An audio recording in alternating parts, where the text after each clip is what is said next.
For the record, my name is Henry Santana, City Councilor at Large. I am the chair of the Boston City Council Committee on Public Safety and Criminal Justice.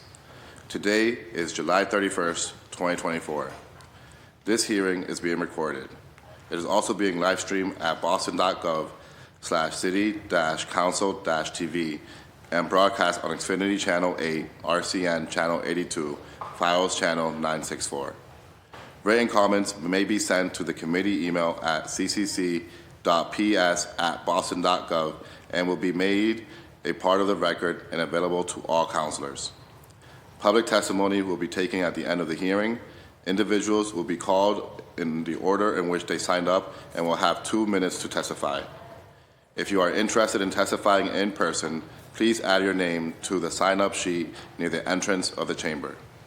If you are looking to testify virtually, please email our Central Staff Liaison, Ron Cobb, at ron.cobb@boston.gov for the link, and your name will be added to the list. Today's hearings on docket number 0590, order for a hearing to discuss the City of Boston's current investments and policies for using gunshot detection technology. This matter was sponsored by myself and Councilor Weber and was referred to the committee on March 27, 2024.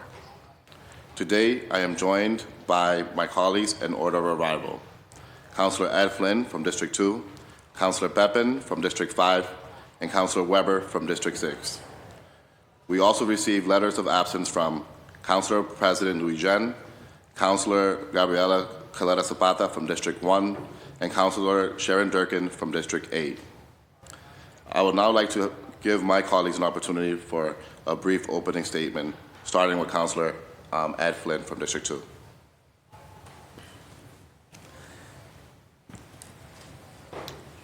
Thank you, Mr. Chair. I have been on the record in support of ShotSpotter. I believe that ShotSpotter gunshot detection solution has and will continue to save lives in our city, state, and across the country. ShotSpotter speeds up officer response time and provides critical data, closing the gap on under-reporting shootings. I support continuing to provide our police officers with this critical tool to respond to and investigate gunshot incidents in a more precise area compared to the 911 system and to avoid canvassing entire blocks or neighborhoods. ShotSpotter equips our law enforcement professionals with more information than they would typically have when arriving at the scene of a gunshot incident, allowing them to arrive situationally aware and safe. This technology provides intelligence that allows law enforcement officials to coordinate a safe and efficient response, requiring fewer resources and conducted in a manner that enhances community trust and public safety. ShotSpotter is making the City of Boston safer. It is critically important that we continue this exceptional technology. This technology is working effectively, and it should be expanded throughout the City of Boston. Thank you. Thank you, Councilor Flynn. I'll now turn it over from my colleague, Councilor Pepin from District 5. Thank you, Mr. Chair, and good morning, everyone. Thank you so much for being here and for testifying. And I was able to get a tour of the break at the very beginning of my tenure here in office. Was able to learn a little bit about the break and how ShotSpotter works. I'm interested to continue to learn more about the technology, to also continue to learn about the response of BPD as to what triggers a ShotSpotter call. So that's why I'm here. I want to learn more, interested to ask questions throughout the hearing and waiting to hear what you all have to say. But thank you so much for having me here, Chair. Thank you, Councilor Pepin. I'll turn it over to my co-sponsor, my colleague, Councilor Ben Weber from District 6. Okay, hi. Thank you, Chair. Thank you to the panelists. I think ShotSpotter, as an idea is something that a lot of people can support. We want to know when there's gunshots, we want to know where they come from. We want to figure out, who's firing guns in our neighborhoods. And we want our police officers, when responding to the scene of a shooting, to be prepared and to know what's going on. But there is a question about whether ShotSpotter is sending police officers into locations where there hasn't been a shot fired and they're prepared for gun violence. And so, I think this is a good opportunity for us to talk to members of the panel. And so, we can hear the data that supports using this. A bunch of other cities in the country have looked at this, and the data, frankly, isn't great for ShotSpotter. I think New York, the New York City Comptroller found that only 13% of the responses could resulted in a confirmed firing of a shot, and in Chicago it was even less. I think it was about 9%, but maybe I'm wrong about that. And so for me, this goes back to 1999 for me. I was a younger person. I was working as an agate clerk doing box scores at the New York Post, and the New York Police Department's street crimes unit responded or went to do a stop of a person whose name is Amadou Diallo. He went to remove his wallet. One officer thought it was a gun. He fired. There were 4 officers there. As he fired, he fell down. The other 3 officers assumed he had been shot, and they fired 41 bullets at Amadou Diallo, who was killed. And part of the what came out of the investigation was that the street crimes unit was going into neighborhoods, in that case in the Bronx, as sort of looking as sort of like a paramilitary unit looking to do combat with the residents of the city, and it created this sort of hyper awareness or hypersensitivity to what was going on, how they interacted with residents. So when we have something that a system that's creating false alarms, and we can talk about whether it's actually happening or not, and to what extent it's happening. I think it's a legitimate concern for folks who are going to be on the receiving end of those alarms and having to deal with the police response. And so I think we all want to have a police department that is sort of helping our communities be safer and being part of our communities all across the city. And I think this is a part of that process to make sure our police department is serving our residents. Thank you, Chair. Thank you, Councilor Weber.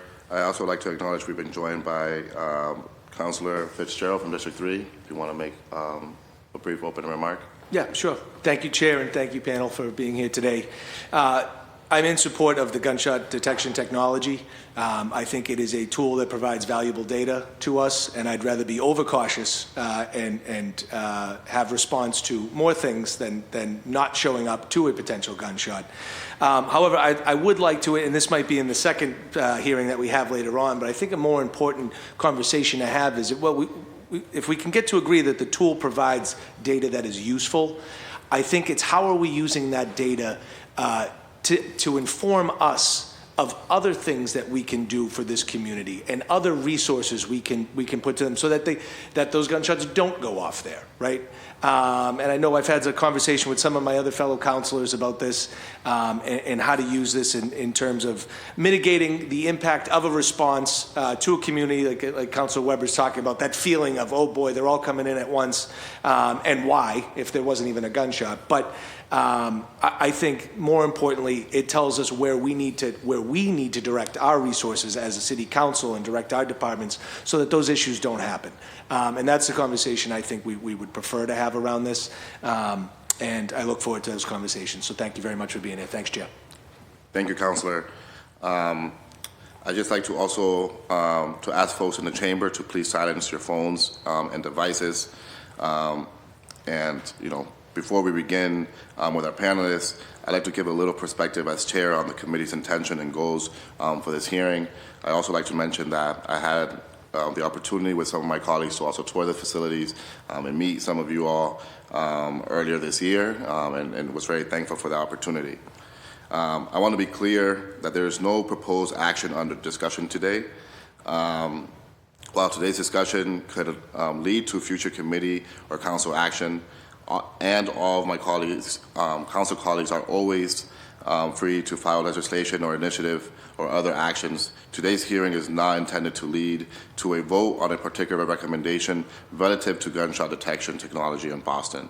Instead, today's hearing is an opportunity for all of us to, as counselors, including myself, as well as members of the public, to learn about this technology, review its usage in Boston, discuss the results of academic studies by multiple experts, including some here with us today, and hear perspectives from community members as well as some local Boston civil liberties experts and advocates. I want to acknowledge as well that the committee has received feedback that a hearing scheduled on a Wednesday in the middle of the summer is challenging timing for many community members and advocates. This is made worse by today being the last day of the state legislature's formal session. Many advocates are engaged in that process as critical budget and legislative decisions are being finalized. It's important to note that limited participation by advocates today is not an indication of limited interest, but simply a matter of timing. As chair, I had hoped to hold this hearing earlier in the year, but this is the date that was feasible based on the availability of the information and panelists from the administration. I'm grateful to everyone who is participating in today's hearing. Today's hearing is part of a larger process for the City's Council's oversight of surveillance technology in the City of Boston. As a surveillance technology that is operated by the Boston Police Department, the city's usage of gunshot detection technology is governed by the City of Boston Surveillance Oversight and Information Sharing Ordinance. That ordinance was adopted in 2021 with unanimous City Council support. Some of the councilors who worked on that ordinance are still on the council, so I'd like to extend my thanks for your leadership.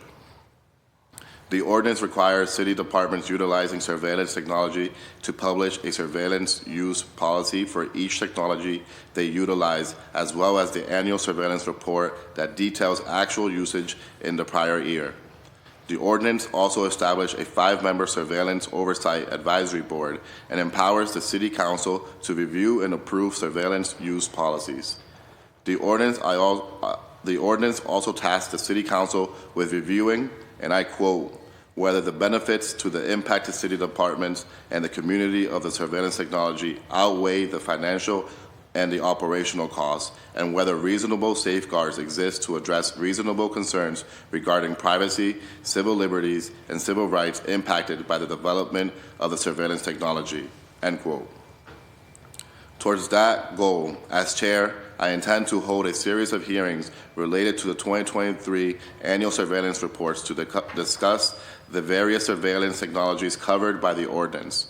We have a second hearing this afternoon that will cover the reporting process and report contents more broadly, including an opportunity for councilors to ask questions about any of the technologies covered in the report and identify any items they'd like to discuss further in more specific hearing, like we're doing for gunshot detection technology this morning. I'll speak more about the committee's plan process more during the afternoon's hearing. For now, I just want to share that the committee will ultimately be creating a committee report with the assistance of central staff, my office, and the co-sponsors on any hearings related to the 2023 annual surveillance reports, including this one and this afternoon's. Again, that report will not be intended to make any recommendations or come to a vote. Rather, it is intended to document the information discussed and raised to the committee through the various discussions. To be very clear again, councilors are, as always, at liberty to file their own legislation or take leadership on any action at any point. This process is meant to be a resource, not a restriction in any way. And you have my commitment that if any of my colleagues files any legislation that is assigned to the committee for which I serve as chair, I will work to schedule that hearing as quickly as possible without any delay as the committee moves through this process. With that, I would like to offer the floor to the co-sponsors for this hearing for opening remarks if desired, and then we'll introduce and hear from our panelists, and then open discussion for all my colleagues.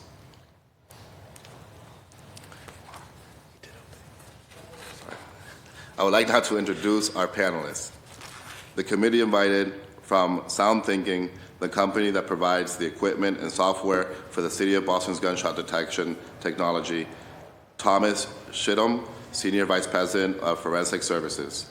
From the Boston Police Department, which oversees and utilizes this technology, Luis Cruz, who's the Superintendent, Bureau of Intelligence and Analysis, Paul McLaughlin, Deputy Superintendent, Bureau of Investigative Services, John Brown, Deputy Superintendent, Zone 3 Patrol Division Commander, Bureau of Field Services, Ryan Walsh, Director, Boston Regional Intelligence Center, and Captain Timothy Conley. Welcome, and thank you for being here. Thank you. Any of you like to do any opening remarks or statements? I'd just like to say good morning to the committee, Chair Santana, councilors, and community members in attendance. I am Superintendent Luis Cruz. I'm the Chief of the Bureau of Intelligence and Analysis at the Boston Police Department. With me today are Ryan Walsh, who's the Director of the Boston Regional Intelligence Center at the Boston Police Department, also known as the BRIC. Also here is Deputy Superintendent Paul McLaughlin from the Bureau of Investigative Services. We have a brief presentation this morning that will demonstrate how ShotSpotter gun detection technology is deployed by the department to respond to shooting incidents. There are a number of other department representatives in the audience who may also assist with answering your questions following the presentation.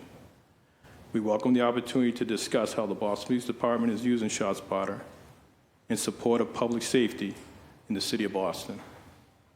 ShotSpotter is a key piece of advanced technology that has contributed to reduction of violence crime by directing a faster police response to locate and aid victims, apprehend offenders, identify crime scenes, and locate evidence that is critical to investigations. This technology is one of many parts of a strategic strategy that has had significant success reducing firearm violence in Boston, and as a result of a multifaceted partnership based on community policing approaches. Thank you.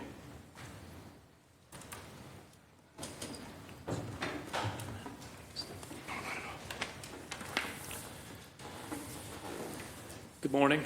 I'm Thomas Chittum, the Senior Vice President of Forensic Services at Sound Thinking.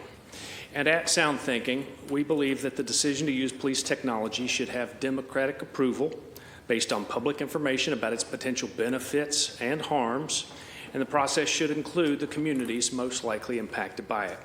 That's why our CEO and other employees regularly appear at meetings like this one. It is why we freely engage with the media, even when they are critical of us. It is why on more than one occasion I have personally invited our harshest critics to visit our office, ask questions, and see how our technology works.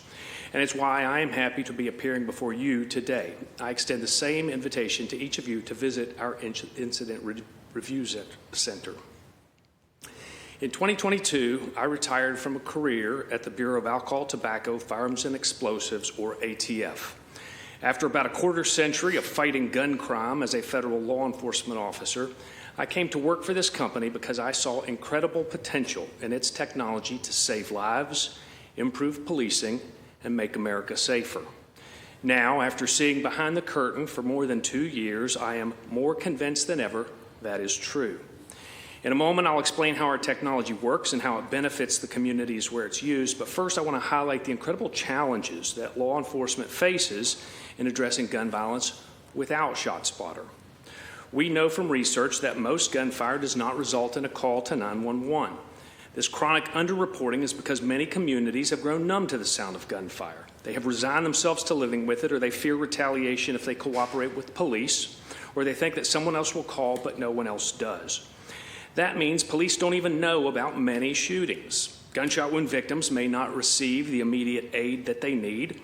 Evidence that could help secure justice for victims is lost, and opportunities to catch shooters before they shoot again are missed. When police don't respond to these shootings that they don't know about, people assume it's because they don't care, that police have given up on them, and they start to lose hope and trust. On those occasions when someone actually does call 911, there's usually a delay of several minutes. Precious time is lost. Your average 911 caller is not trained to distinguish the sound of gunfire from things like fireworks, leading to false alarms. They can provide only general information about what they think they heard. They do not have an audio recording to listen to again or let police listen to. They usually don't know exactly where the sound came from, somewhere. And so police have no choice but to swarm the area with officers, blindly searching for victims or shooters or evidence. And this heavy, indiscriminate patrol may lead to perceptions of over-policing. ShotSpotter offers a better way. It seems newfangled, but it isn't. It is sophisticated technology, to be sure, but the concept isn't complicated. Acoustic sensors are deployed in places identified by police as suffering the highest rates of gun crime and victimization, measured by objective historical data. Once deployed, our sensors detect loud, impulsive noises like gunfire and locate them using well-known scientific principles. Sound travels at a known speed and by calculating the time difference of its arrival at multiple sensors, its origin can be determined. It is not secretive, untested technology. It is simply math and science. When our system detects a loud, impulsive noise, an algorithm filters out sounds that are not likely gunfire and transmits those that are characteristic of gunfire to a trained human reviewer who analyzes the sound, studies visual waveforms, and examines other data to confirm that the sound is in fact gunfire. Only then do we notify police of the event, and that entire process takes less than 60 seconds. ShotSpotter can tell police the what, when, and where. It cannot tell them the who. It identifies and locates the sound of gunfire. It does not identify people. That requires investigation. When we notify police of a shooting, we share the location within 25 meters and send them audio clips so they can listen to the gunfire for themselves. We're often able to provide important tactical intelligence, like whether a shooting involved a high number of rounds, or a machine gun, or a moving shooter, such as in a drive-by. All this information allows police to respond quickly and precisely, to render aid to victims, to collect valuable ballistic evidence, to arrest shooters, and to seize crime guns. But these benefits are not theoretical. On Monday, ShotSpotter alerted police to a shooting in Jamaica Plain that left a man badly wounded. They responded quickly and located the victim. They also arrested the suspect fleeing the scene on a scooter, and they recovered a firearm discarded along his path. This is not an isolated example. Boston recently released a report that describes numerous cases in just the last year where ShotSpotter helped police do those things. Even though the shootings described in that report occurred in a densely populated urban area, many went unreported to police through 911. ShotSpotter was the only way police learned of some of them, even when there are wounded victims. ShotSpotter also helps the Suffolk County District Attorney's Office hold offenders accountable in court. Last week, the Massachusetts Appeals Court once again upheld the use of ShotSpotter alerts as one factor in assessing the reasonable suspicion that the Constitution says police must have to detain a suspect or pat him down. And results like these are being realized in other cities here in Massachusetts and across the nation. If you read headlines and you remove from them those that only contain opinions, you will see example after example of ShotSpotter leading police to victims, offenders, and evidence. We aren't just getting lucky. This technology really works. Is ShotSpotter perfect? No. I do not know any technology that is. But is it very good? Yes. And credible researchers will tell you that ShotSpotter does what it says it will do. It notifies police of more shootings, faster, with greater precision than 911, and leads them to more evidence. But they must take it from there. ShotSpotter is only a tool, but it is most effective when used as part of a comprehensive strategy and combined with other tools. Some critics have raised concerns about ShotSpotter. They wonder, for instance, if it mistakes loud noises like car backfires for gunfire. But ShotSpotter's technology and its processes have been refined over nearly 3 decades, and using feedback from more than 170 customers across many years and hundreds of thousands of alerts, we know that it maintains an extremely high accuracy rate and makes few mistakes. Law enforcement knows it's a reliable tool, and they depend on it. Some mistakenly believe ShotSpotter is only for helping make arrests, and as I've described, while ShotSpotter alerts often do result in arrests who commit gun crimes, that isn't its highest purpose. Its best use is saving lives. Now, there are a small number of vocal critics who actively oppose the use of ShotSpotter. I am shocked by this. Who doesn't want police to respond to know about shootings? A recent report from New York found that contrary to anti-police rhetoric of some, residents in places plagued by gun violence overwhelmingly said they were often relieved to see police officers on the block. But I believe reasonable people can disagree. Still, many of the claims these critics make are either based on misunderstandings or are intentionally misleading. For instance, they say that ShotSpotter does not reduce gun violence, but no single tool can do that. By that measure, we'd also get rid of many other tools when crime rates don't fall, but perhaps that is their goal. Gun violence is a complex social issue, and addressing it takes a comprehensive approach. ShotSpotter plays a crucial role in that. They claim that many cities are canceling ShotSpotter by highlighting a handful of customers, literally a number I can count on my fingers, that have discontinued service over the last decade. They don't highlight the more than 170 customers who depend on it. And indeed, in the last year alone, more customers have expanded their coverage area than customers who have discontinued service over the company's entire existence. They point to a few elected officials who oppose ShotSpotter, rather than the many who vocally support it. And these critics also focus on arrests and overlook the lives ShotSpotter can save. And I worry that the campaign to cancel ShotSpotter will cost lives in the communities hit hardest by gun violence, because we know from the experience of our customers and testimonials from some victims themselves that ShotSpotter has helped locate hundreds of gunshot wound victims when no one called 911. Sometimes they present a false choice between ShotSpotter and other tools or outcomes, that you can have ShotSpotter or civil liberty, ShotSpotter or community resources, ShotSpotter or adequate police staffing. That is nonsense. Creating public safety isn't an either or, it is an and also. ShotSpotter is simply one tool that is most effective when it's used with other tools that can help make our community safer, and every tool helps. So does ShotSpotter make a difference? Absolutely. It helps police save lives, solve crimes, and build safer communities. I am grateful for the opportunity to appear before you, and I look forward to answering any questions you have. Great. Thank you so much. I also like to acknowledge at this time that we have been joined by Councilor Brian Morrell, who is also the Vice Chair of the committee, and then also my colleague from District 7, Councilor Tanya Fernandez-Anderson. Thank you for being here. I just want to share information on the additional panelists that the committee invited and acknowledge some of the people who are here with us today. From the Boston Police Department, Captain Timothy Conley. Captain Conley and IGR did not respond to the committee's invitation, and I believe Captain Conley is not in attendance. I also want to acknowledge that Superintendent Sicolo is here with us today in the audience in case there are any questions he can address. It's good to be with you today, sir. Thank you so much for coming. From the Office of Emergency Management, which manages the contract and procurement for the portion of the city's use of this technology that is covered by the Federal Homeland Security Urban Area Security Initiative Grant Program, as well as the use of this technology under the grant in the 8 jurisdictions in the Metro Boston Homeland Security region, which includes Brookline, Cambridge, Chelsea, Everett, Quincy, Revere, Somerville, and Winthrop. We've invited from the Office of Emergency Management, Adrian Jordan, who's Chief, and then Andrew Blonais, Assistant Deputy Chief of Administration. Both panelists from OEM are here with us in the audience and available to answer questions as needed. They will also be joining us for this afternoon's hearing on the 2023 Annual Surveillance Reports.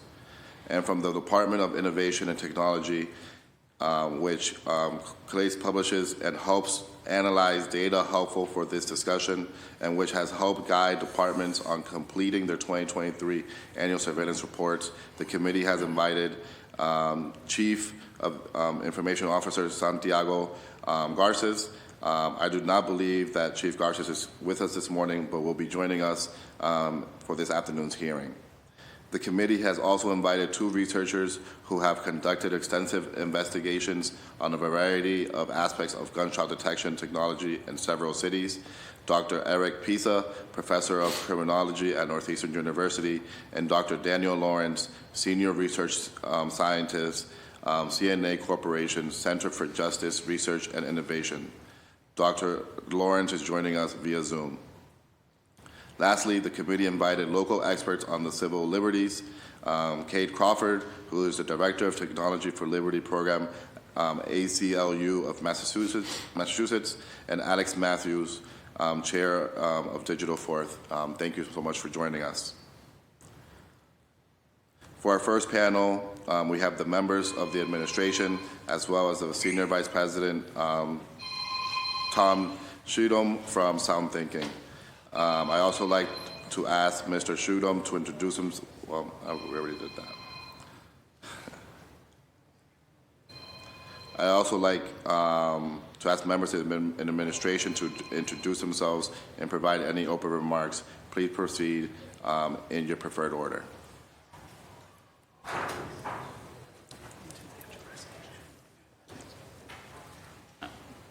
Mr. Chairman, we have a brief presentation that we can use to kind of introduce ourselves and move through things. So I'm just going to do it from the computer over there. It'll be on the screens. Awesome. Thank you so much, Director.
Just while I pull this up, sorry for the delay here. I do just want to note in this presentation, we do have audio of several ShotSpotter detections that do play very realistic sounds of gunfire, in some cases automatic weapons. So just want to kind of give that warning to everybody that we do have that. We also have some police radio transmissions that describe the response to gunfire and some things like that. We do not have any graphic video or anything like that, but just want to kind of make that announcement. I don't know why it's not pulling up.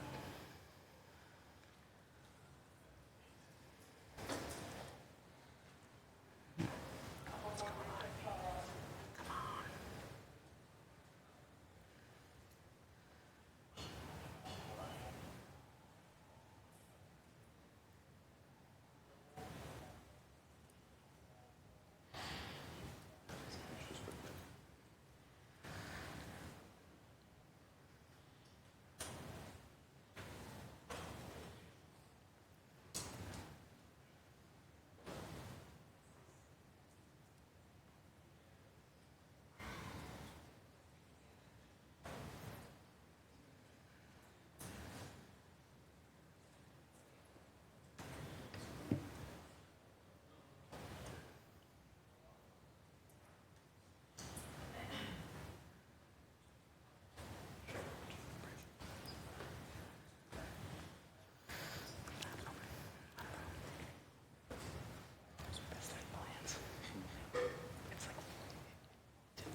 All right, sorry, my computer has just rebooted here.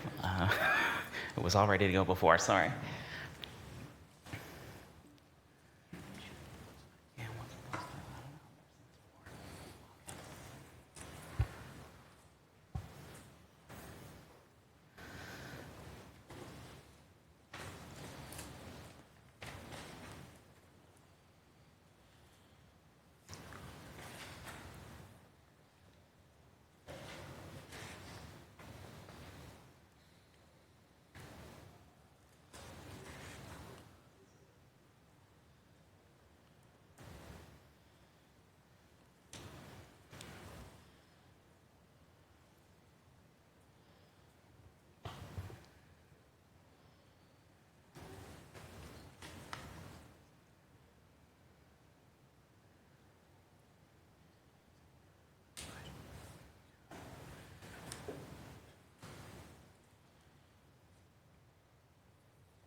We're going to go into a brief recess as where I'm going with some technical difficulties very quickly.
Welcome back.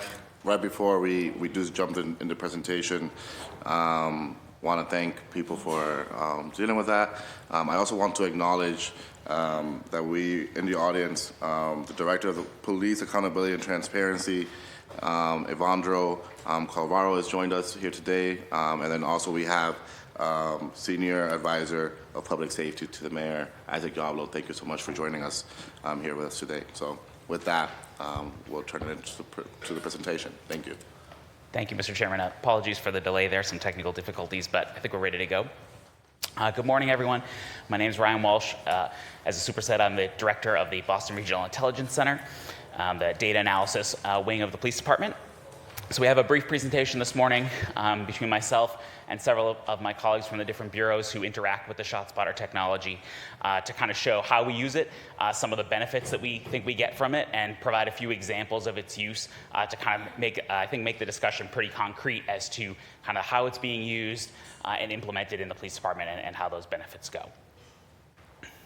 So just to kick things off, we see really, I think, 4 key benefits that we gain from this technology. The first and probably most important is a faster response to victims in the crime scene. This allows us to get to victims faster than 911 calls traditionally do. We believe we get there about 2 to 2.5 minutes faster on average to a ShotSpotter alert that allows additional aid to victims as well as a faster EMS response to victims in areas that have the ShotSpotter coverage.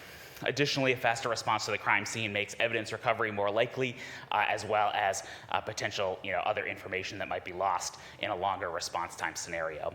Additionally, we believe the technology allows for a much more precise response. So we're given a much more exact location than your typical 911 caller, so that the officers are able to go directly to where it's most likely that we're going to find that ballistic evidence or find that victim, saving key minutes, seconds really, in our response, and also preventing just kind of a mass police response to a whole area of the city. We're able to send officers to a very precise location. This also aids significantly in large areas of the city where we have a lot of parks or non-roadway type networks in the city where, as you'll hear later on, our dispatchers and the officers themselves that are viewing the alert are able to go directly to the corner of the basketball court or this part of the park under the tree based on the precision of the alert. Additionally, as I mentioned, this leads to significantly improved evidence recovery. We believe we get 3 times more likely to find ballistic evidence in result of a ShotSpotter alert than a traditional 911 call for shots fired. We'll show some of that data. And then finally, I think the tool aids in officer and community safety through awareness of significant violent incidents that are happening in the city, awareness of automatic weapons, which unfortunately, as our data has shown, have increased over the last 3 years. This is things like sear switches that are turning handguns into machine guns in our city, unfortunately happening across the country, but we are experiencing that here as well as multiple shooter awareness. So, typical 911 caller probably does not have the sort of training and education to understand when they're hearing multiple shooters happening, and that is an officer safety issue for sure, and definitely a community safety. If we think we have a gunfight going on in a certain area of the city, this tool, ShotSpotter, allows officers to have at least some insight as they're beginning that response as to what they might be encountering when they get there. Really briefly, I want to cover our coverage area. So you can see on the map here, the red outlined area is our coverage area in the city. It covers approximately 9 square miles of the city.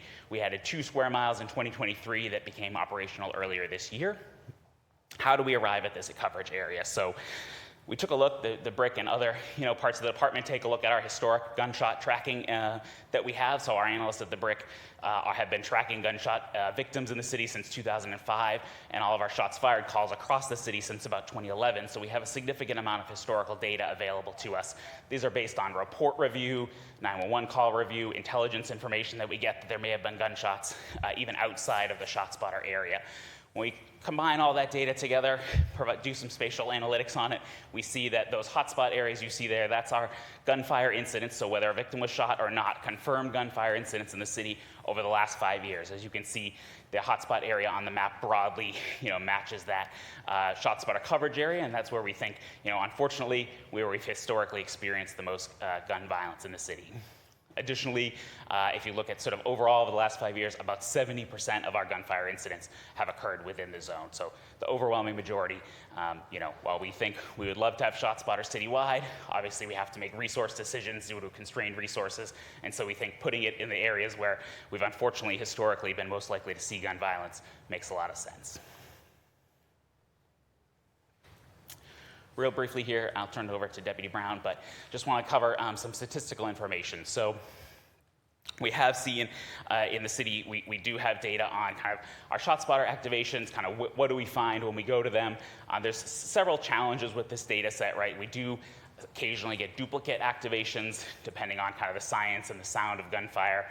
So it does take a lot of work to kind of narrow these down to get to a true accurate data set. But overall, as you can see, last year in 2023, we found ballistic evidence in about 44% of our ShotSpotter activations. About 6%, some evidence of fireworks were found, and then about 2% were some sort of vehicle or construction-related, evidence was found that likely caused the gunfire. And then in 48%, we had nothing found. So we'll talk a little bit more about that nothing found category in a few minutes. We also did a similar analysis based on our 911 calls. So these are 911 calls for shots fired. Typical caller, would call in citywide, of course. And before I get there, I should also state that out of that 44%, about 75 incidents where ShotSpotter detected gunshots and we found ballistic evidence, there was no corresponding 911 call. So that's 75 incidents, including 2 where a victim was found, where the department would not have otherwise been aware that there had been gunfire in the city, allowing us to generate evidence recovery, police response to significant violence in the city, and many of those activations have led to firearm recoveries and other follow-on investigations that have led to other things, positive outcomes. When we look at the 911 call data, we see that about 12% of 911 callers who claim to have heard shots fired, we recover ballistic evidence in about 12% of those instances in the city, with 88% nothing found. So there is a significant disparity, as you can see there. Obviously, 911 callers just generally have less information available to them. We, of course, encourage folks to call 911 as much as possible, but we do know that there are different reasons that folks may not call 911, may not be comfortable, or think other people are going to call, or things like that. So I'll briefly turn over to Deputy Brown for a little bit of kind of commentary from the field services perspective on these stats.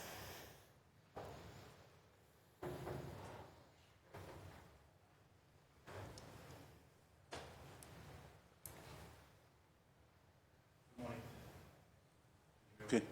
All right, thank you. So I don't have a whole lot of stats. Brian covered a whole lot of statistical things. I'm the commander of Zone E, which makes up Jamaica Plain, part of Roxbury, West Roxbury, Hyde Park, and Rosendale. Unfortunately, I've had the last 3 major shootings happen in my zone. And what I wanted to point out today is that, as you all know, the mission of the Boston Police Department is community policing, which means to fight crime, reduce fear, and improve the quality of life in our neighborhoods. We've heard that over and over again, and that's true. That's exactly what it is we try to do. And with the help of ShotSpotter, we're able to do a lot of that. I have 2 examples I'd just like to kind of discuss today. On July 29th, we had a shooting at 225 Center Street where a young man was shot in the chest twice. Thank God he survived so far. The officers responded due to ShotSpotter that day. Officers' arms were covered in blood from putting in quick clot into the wounds that this gentleman had that day from being shot. And that was all due to the fact that they had information immediately, they were able to respond quickly and apply medical aid and get that kid to the hospital as soon as possible. As a sergeant detective in that District 13, where I've worked for several years, I've had multiple doctors call me and say, thank God those officers were there. They saved this kid's life that night. And a lot of it's due to the ShotSpotter activations that go on in that district. On July 5th, the day after Thanksgiving, for some reason the ShotSpotter system was turned down so that the fireworks wouldn't register as much and would kind of maybe filter just the shots. That night we had 3 people shot inside Bromley Heath. Thank God all 3 lived. However, one of them said to us, why was the ShotSpotter turned off that night? We didn't even know it was turned off or shut down. That night, the 911 call didn't come in until after 10 minutes. And that speaks to what Thomas said earlier. Most 911 calls take several minutes for someone to call because they think someone else is going to do it, particularly in areas of high crime. So those are just 2 examples that I wanted to bring up, just to let you know the effectiveness of ShotSpotter currently, as of this month. Earlier, Councilor Weber had mentioned the Diallo case in 1999. I remember that case vividly. That following year, I was in the gang unit where I spent 5 years. Since cases like that and different things that have happened in Illinois and Milwaukee and all these places all around the country, The Bureau of Field Services has enacted training for officers who wish to be in plain clothes in what's known as the anti-crime cars in the districts. Officers have to have a certain amount of time on the job, and they have to go through this training, which is pretty extensive, before they go out. And we do this training in order to alleviate any incidents like that coming in the future. Also, most plainclothes officers and members of the gang unit always have a supervisor with them. So hopefully we will never see anything like at the Allo case here in 1999. Sound thinking has definitely, in my experience of being in the homicide unit, the gang unit, and as a deputy superintendent, is definitely helpful to the men and women who go out and serve this community every day. Thank you. Thank you, Deputy. Real quick, I just want to kind of cover a couple of the key factors that we find in sort of what's the reason for that nothing found, right? Like we talked about there. So I think there's a couple key factors that we have to keep in mind with the chance of finding ballistic evidence in response to any shots fired call. Four key factors that I want to talk about briefly. First is the use of revolvers. We recovered last year about 10% of all of our recovered firearms last year were revolver-style weapons. These are one type of weapon that does not eject a shell casing that could be found by the officer. So we think in about 10% of our shootings, we see that type of weapon being used in at least 10% of those cases. Additionally, as you can see from the videos here, that we do have instances where, 2 instances at least in the past couple years, that were documented by our officers where individuals actively kicked shell casings into sewers and other things to prevent officers from recovering them in response to gunfire in the city. Additionally, we often have, unfortunately, shooting from moving vehicles in the city in different ways. This obviously, significantly complicates the chance of finding ballistic evidence in those cases. And then finally, a quick Amazon or a Google search will show for less than $10, there are numerous readily available cartridge retrieval devices that suspects can purchase that strap onto any weapon and will catch shell casings that are coming out, limiting evidence recovery possibilities. Now we're just going to go through a couple examples of ShotSpotter's use that we've had last year and in a couple prior instances, and Deputy McLaughlin's going to kind of help talk us through a few of these instances. This is where we do have the sounds of gunfire and police radio transmissions as well.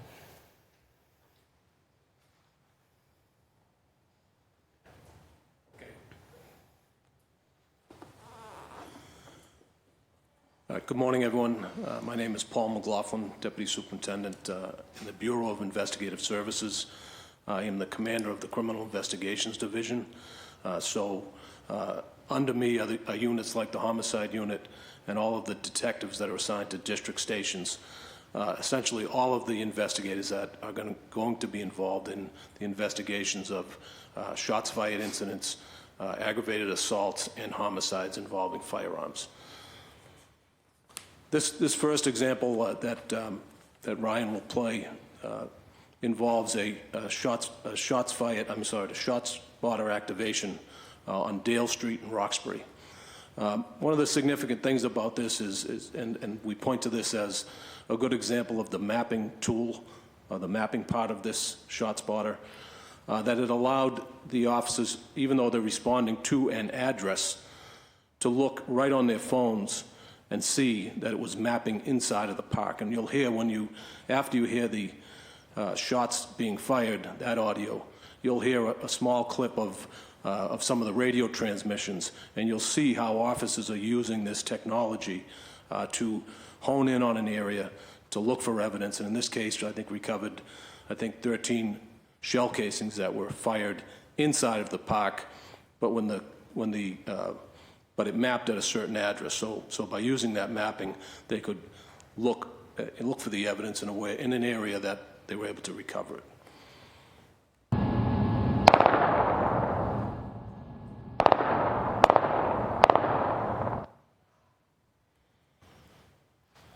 Need a couple of Bravo units to clear up ShotSpotter 101 Dale, 13 rounds.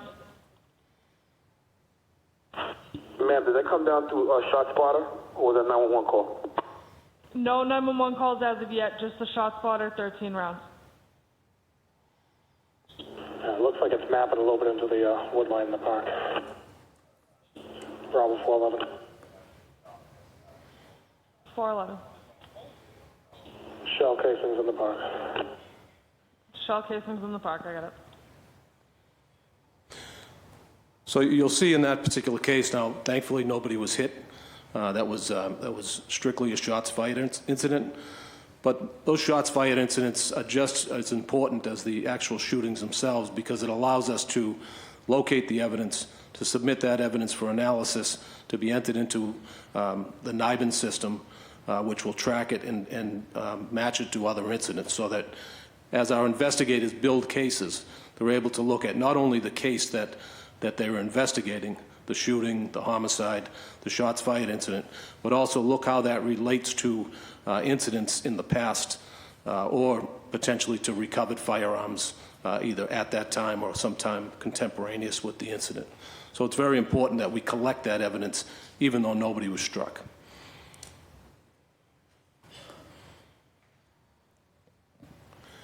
So this incident is actually a result of multiple ShotSpotter calls for in the same area, all related to the same incident. It's, I think the graphic says 2 minutes before an actual 911 call, 19 shell casings located. Again, in this particular case, no one was hit, but as you can see from the mapping, if people that are familiar with that area, that is directly over a tot lot playground in the area behind the Lila Frederick Middle School. So right in an area that where the evidence is recovered. There was some recovered on Intervale Street, some recovered on the Normandy Street side of the park. So you can see that as you look at that, and as one of the things we want our investigators to do is to analyze the evidence, you know, and I'll say, and when I have a prepared statement to talk about the investigative side of things, but to analyze that audio compared to where the location of the ballistic evidence is, to try to recreate that scene so that they can figure out exactly what happened. So you'll hear it again, two different audios, 19 shell casings. I believe this happened in the middle of the day, and you'll hear some of the audio as well.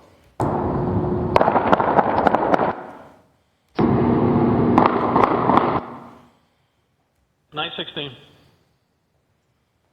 Sounded like gunshots, and I'm getting 515 Washington Street on my ShotSpotter. Sounded like multiple rounds. All right, we're looking at it right now. Yeah, we're seeing 1514 Wash on the ShotSpotter. 5 rounds. Can I get a cross street on 1514?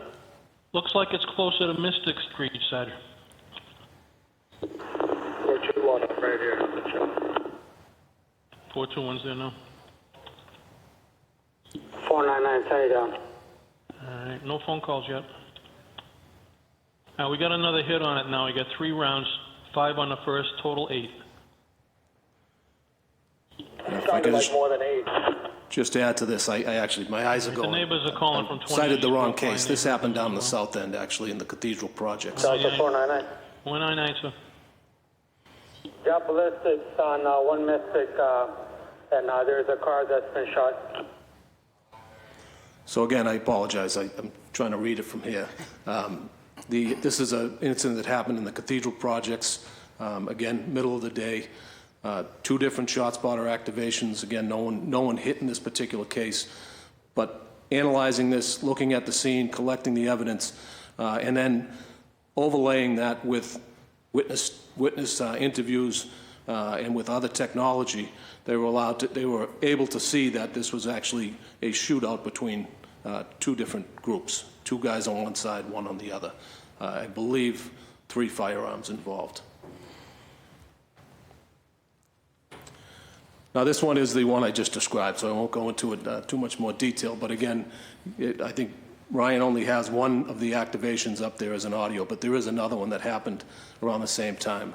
And again, in this particular case, there were 3 people arrested right afterwards, 3 firearms recovered, one of them being a ghost gun, a gun that does not have a serial number, unable to be tracked. So 3 suspects were arrested. I do not remember the exact number of rounds, but it was significant and in a couple of different places.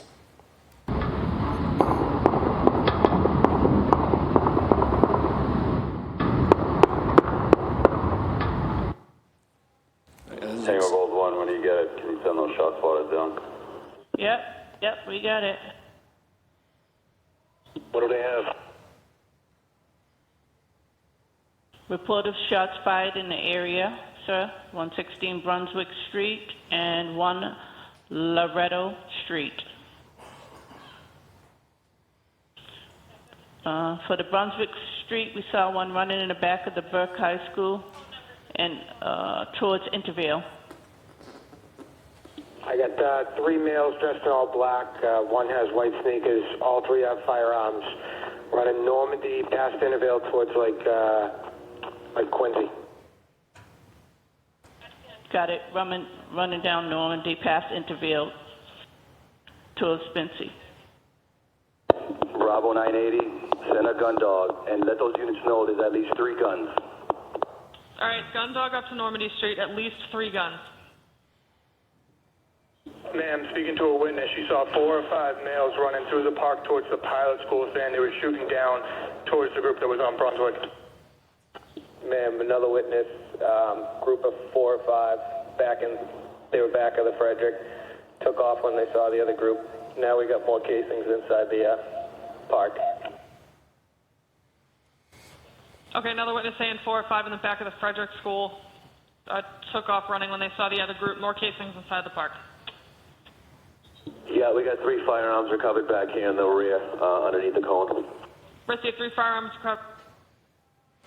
So what you see here, and you can't, I know it because I know a little bit more about the investigation, but you'll hear an officer come on and start talking about the number of people and where they're going.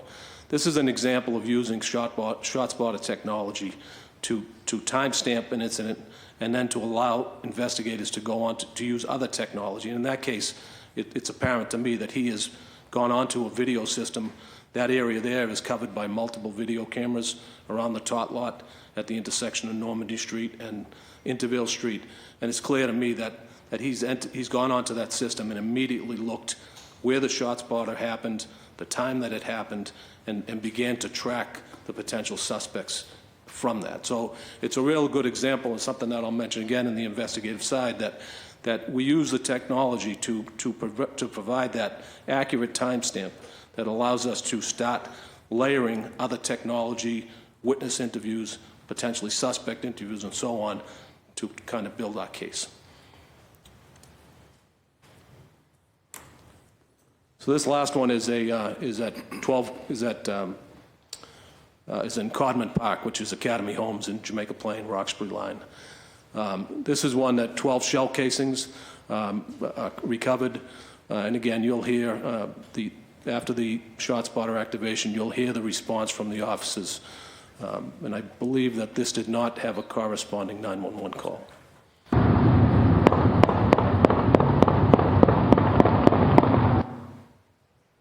Getting a ShotSpotter for 2986 Washington Street.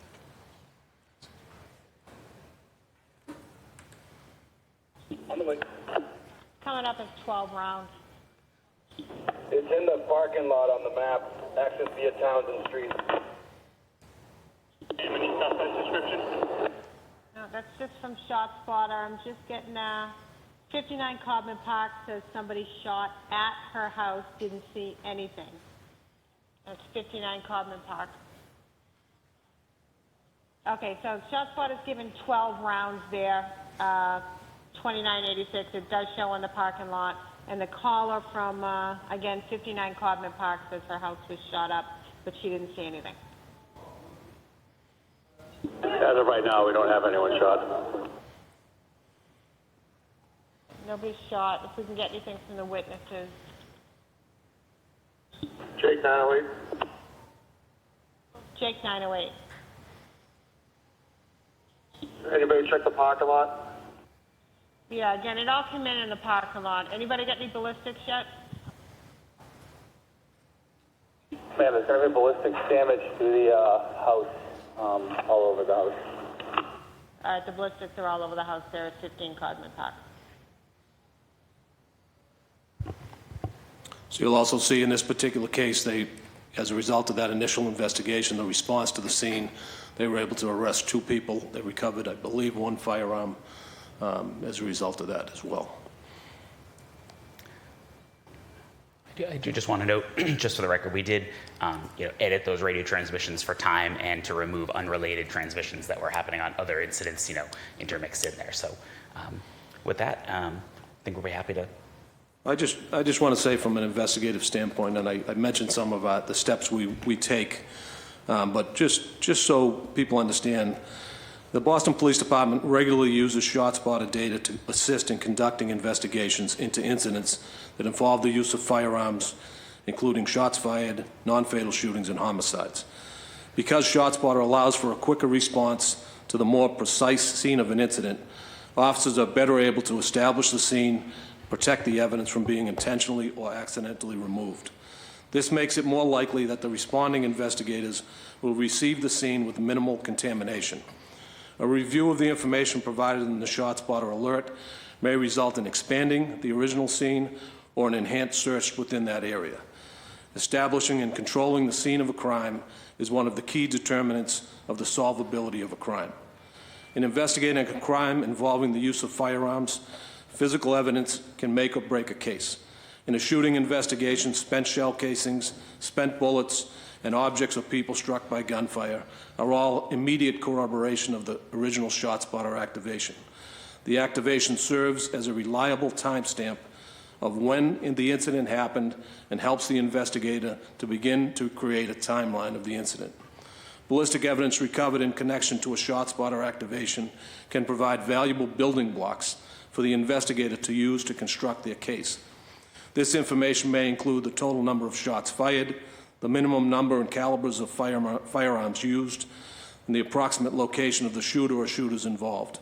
On a case-by-case basis, the spread of spent shell casings on a scene may indicate something, whether or not the shooter was moving at the time, either on foot or in some type of vehicle. A review of the crime scene in relation to the audio may also provide additional context to determine the facts and circumstances of the incident. Once that ballistic evidence has been collected and examined, the investigator is able to then layer the other types of evidence on top to build the case and identify a suspect or suspects. This might include other types of physical evidence, eyewitness accounts of the incident, suspect accounts, video, and cellular GPS data. In addition, the ballistic evidence will be entered into the NIBIN system, as I mentioned, which will allow the recovered evidence to be matched to a recovered firearm or potentially to other cases, both in the past and future. These connections provide additional investigative leads for detectives to follow to establish their case.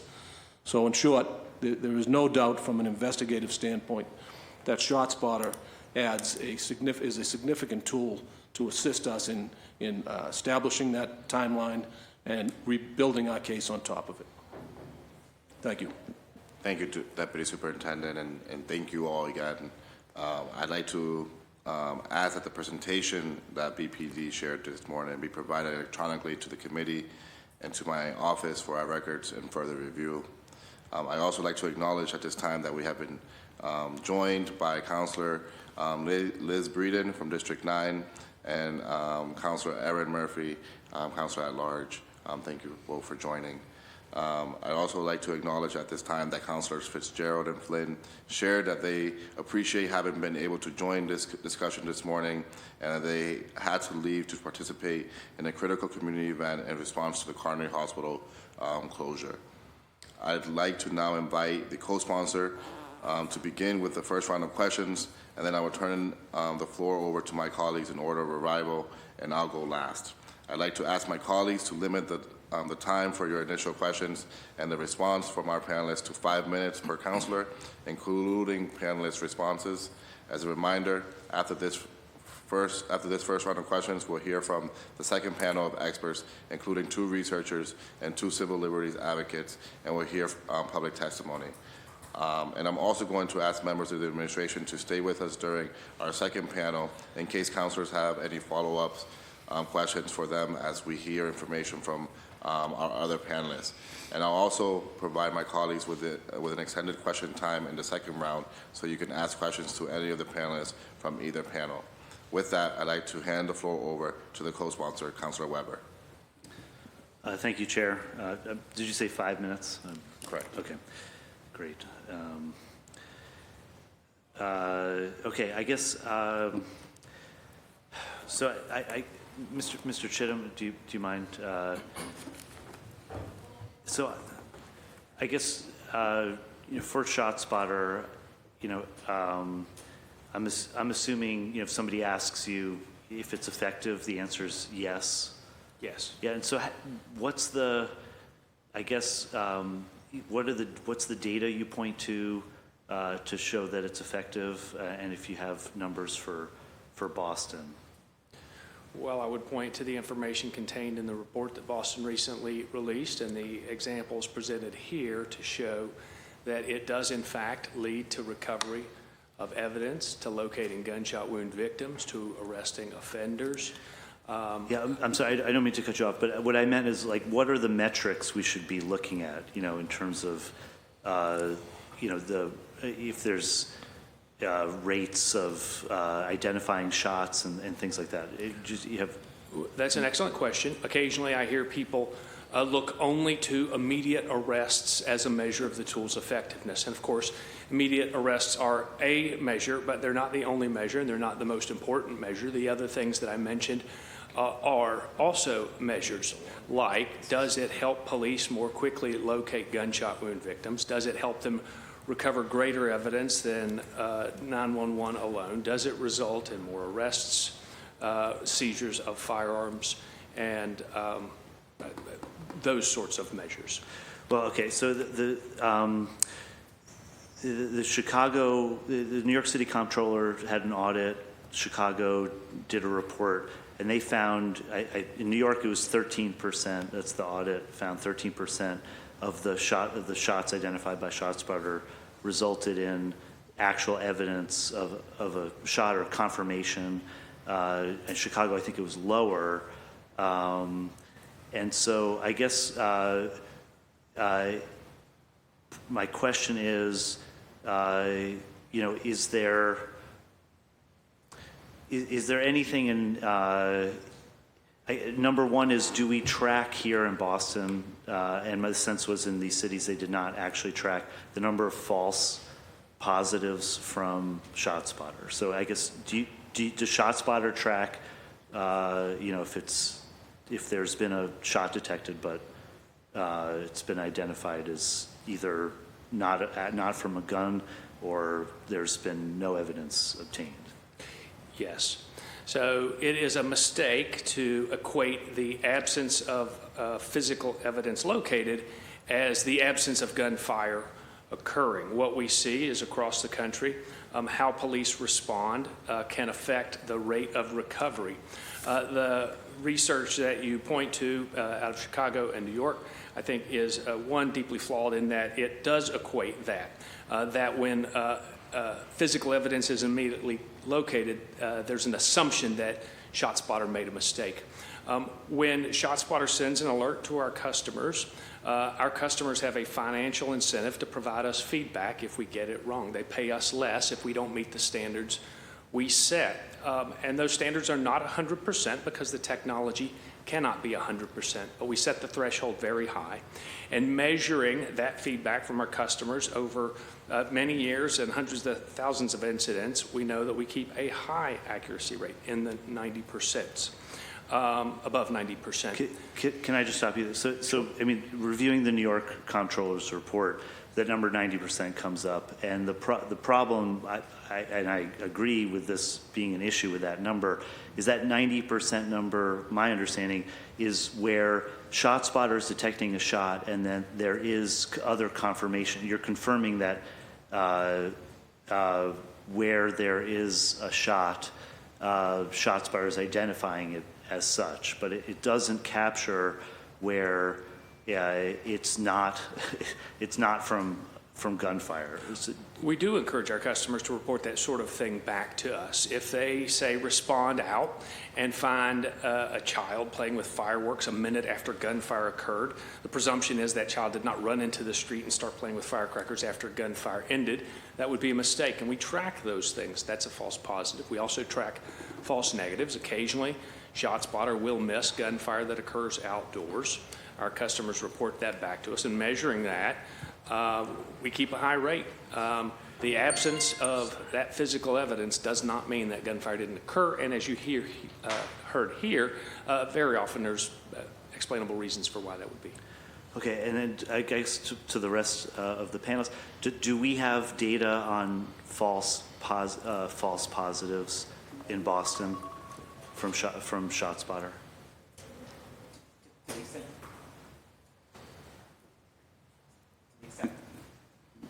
To the extent possible, yes, we do try our best to collect that information. That's kind of somewhat where the stats that I presented earlier came from.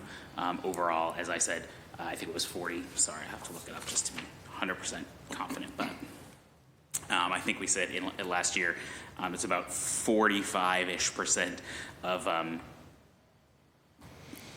of ShotSpotter activations do have ballistic recoveries, and then smaller percentages aside from that. The nothing found category is a challenge, Council. We fully admit that.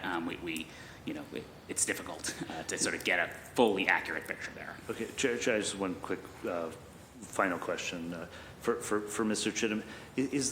Is there, when we're looking at these other cities and what they found, is there any difference between the ShotSpotter system we have here in Boston as as they have in New York, Chicago, and elsewhere? The system is the same. Of course, it is deployed in sort of a customized way.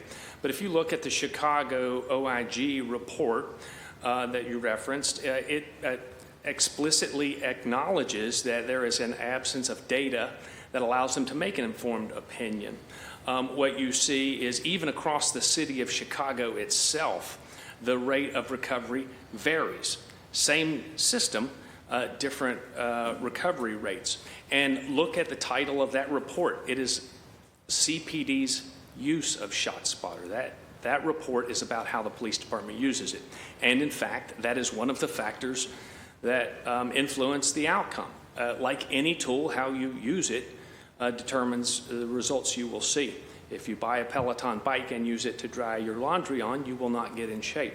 Same thing here. By employing best practices, daylight follow-up to shooting incidents, using K9s, metal detectors, comprehensive crime scene search, you will increase the rate of recovery. And we see that here in Boston. It looks to me like BPD is one of the better users of the system.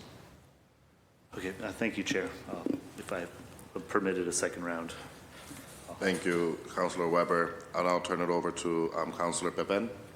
You have the floor. Thank you, Mr. Chair. And again, thank you so much for the presentation and for being here today. I am, again, been able to explore a little bit of what ShotSpotter has done, and happy to hear that ShotSpotter was the system that helped to identify that there was a shooting, I believe, in Councilor Weber's district, and that you responded. My questions are more regarding how the data is used of ShotSpotter. I'm all about collaboration between departments and synergy between not just BPD, but every single department in the city of Boston. And in the presentation, it showed that 70% of the shootings that happen or are caught in ShotSpotter are in one specific region of the city, right? If we have that information, how can we use the ShotSpotter data to share with the Bureau of Community Engagement of the BPD, share with the offices of police accountability, of the mayor's director on violence prevention? How can we make sure that we are allocating the right resources to the neighborhoods that are identified with the most data improvement to bring those numbers down? Do we use that data from ShotSpotter in those ways? Most definitely, Council. We're actively participating every single day, sharing the data, both internally within the department. We have several sort of technical applications. So I kind of put it in three buckets. We have several technical applications that allow our officers to review not just ShotSpotter data, but gunfire, gun violence data across the city, minute to minute on that basis. So the Bureau of Community Engagement can utilize those tools. We also provide that data publicly in form of shots fired data and person shot data sets that are available on the department website with both interactive sort of mapping features so people can kind of get a quick glance at it, and then also the raw records dating back to 2015 that's updated daily as well with a 7-day lag by the BRIC. Additionally, the BRIC is a very active participant with others in the department, with Dr. Yablo and the sort of violence reduction management teams. That's a weekly activity, although I would say we're in much more constant communication than just weekly, both providing strategic look at the data over longer time periods, but also very micro, trying to get it down to the very blocks or individual streets. Obviously those hotspots displayed a large area. We're talking about a longer data period, but we do also do sort of more of the micro hotspotting work where we are working with other city partners in that work as well. Yeah, and quick shout out to Senior Advisor Yablo, who I know is doing a great job in coming up with proactive engagement in our communities. And for me, that's my end goal. It's not just getting right data. It's not about having accurate data with ShotSpotter. It's about how do we use that data at the end to decrease the number of violence? Because yes, violence is decreasing in the city of Boston. That is true. But when you look at specific blocks in the neighborhoods that those numbers are, they remain the same. Those are neighborhoods that we consistently hear that get responses from police officers where our youth continue to need help. So I want to make sure that it is used adequately to bring down the number of just shots heard across those specific neighborhoods. Yes, so certainly two other instances that I just want to mention really quickly. So we're presenting this data to the department at least once a week to the larger departmental command staff through our CompStat process. We also have a weekly deployment process where we sort of review the recent, particularly firearm activity, but all crime across the city, and sort of deploy officers appropriately. That's our biweekly CompStat process, and then we've also under the Commissioner's initiative of the Community CompStat program, we've started taking this data more proactively, not just publishing it on the website, but also going out into the community trying to explain it to folks, both from the BRIC and our community service officers in the districts. Okay. And how much time do I have? Do I have time for one more question?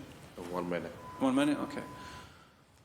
I'm very lucky. I have very amazing police districts in my district. I have E18, E5, and B3. There was an officer here a civilian officer here from B3 just now who had to leave.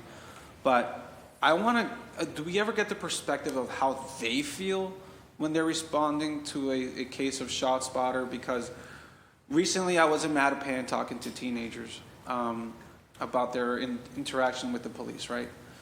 And they're Black and Latino kids. And they're on edge whenever they see lights, right? Obviously, they're just on edge. Are your officers trained in a way to respond appropriately when it is a ShotSpotter call, so that they're not just, obviously they don't know who they're going to. They're just going to an area where the shots were heard. And then they have to identify possible people that may be involved. My concern is targeting. My concern is, oh, these people look suspicious. How do you avoid that from happening? So quite often when ShotSpotter activity happens, a lot of times there's what's known as a Code 19 in that area. I'm sure you've heard of the Code 19 before. It's like a kind of a fixed post for a 1 or 2 officer car. So a lot of times that officer who's in that area when the ShotSpotter goes off can get on the radio and say, hey, this is legit, this is not legit. Whatever it is, he's right there. A lot of times you'll have the officers who have their beats who respond to these things. And when they're going in, they know the area before they even get there. So that's helpful. And a lot of times what I've seen officers do when they respond to a ShotSpotter activation, they'll speak to the residents and get information from the community. Now, it was just a car that backed up, and guys may be hanging out on the block or whatever.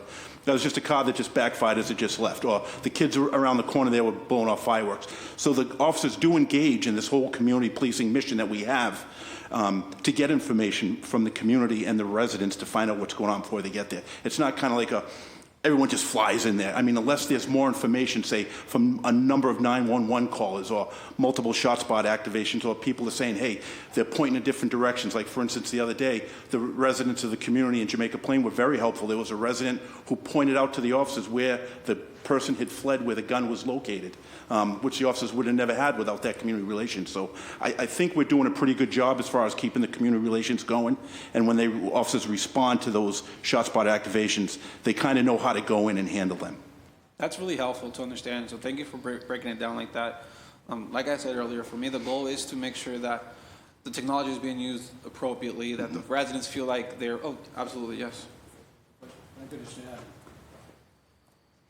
could just add to that, to what Deputy Brown said. You know, almost all offices have this technology right on their phone.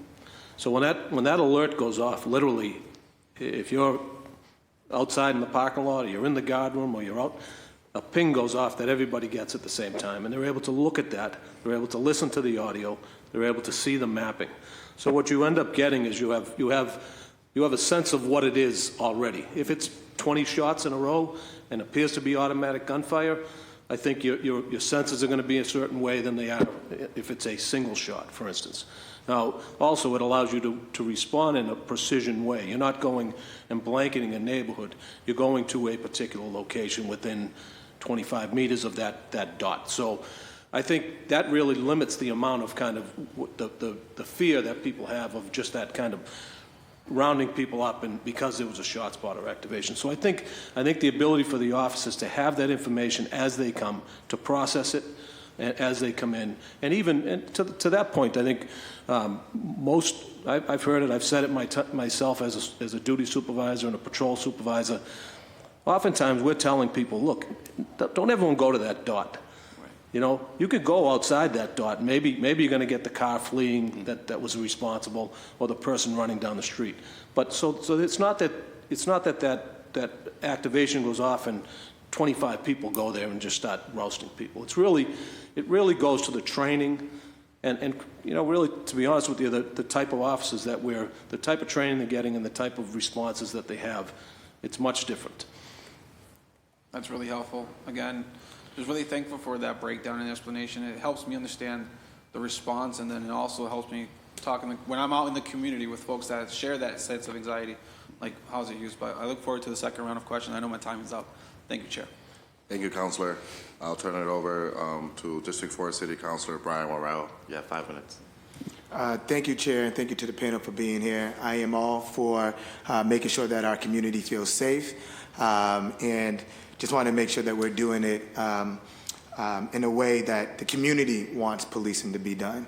One of the things I do want to push back on first is I hear that, you know, coming from the panel, that people don't call 911, and I want to say that my community, my constituents, they call me and they call 911, and sometimes what they hear back from 911 is that, you know, it's not a priority call. Sometimes it's they don't have an officer to respond to the incident that they're reporting out. But sometimes those incidents that might not be priority one right now, sometimes they lead right to gun violence or violence. So I just want to push back that on this narrative that, you know, community members are not calling 911, because I feel like they are overusing it, especially in my neighborhood, and I represent District 4, which looked like that map that you guys put up on the coverage area, and we're using it, and we're actually requesting for more community policing, not only at nighttime, but during the day, to get to know the community, get the police to get to know the community members, to get them to come out, walk the neighborhoods, but not just with the police, but with social services. And I think that's what I would like to see this panel more reflective of, is not just the police department, because we know that not one department in the city of Boston is going to solve violence. You know, there was a in this article that's right here that said 50% in the city that ShotSpotter target area had twice the non-white population, the poverty rate about 50% higher than the remainder of the city. So there's something larger going on in these areas that ShotSpotters are covering. So the police department has one tool. So I would like to see more collaboration with other departments that have the tools to fix this problem. One other question that I do have is, I haven't heard the total dollar amount on the contract for ShotSpotter here in the city of Boston.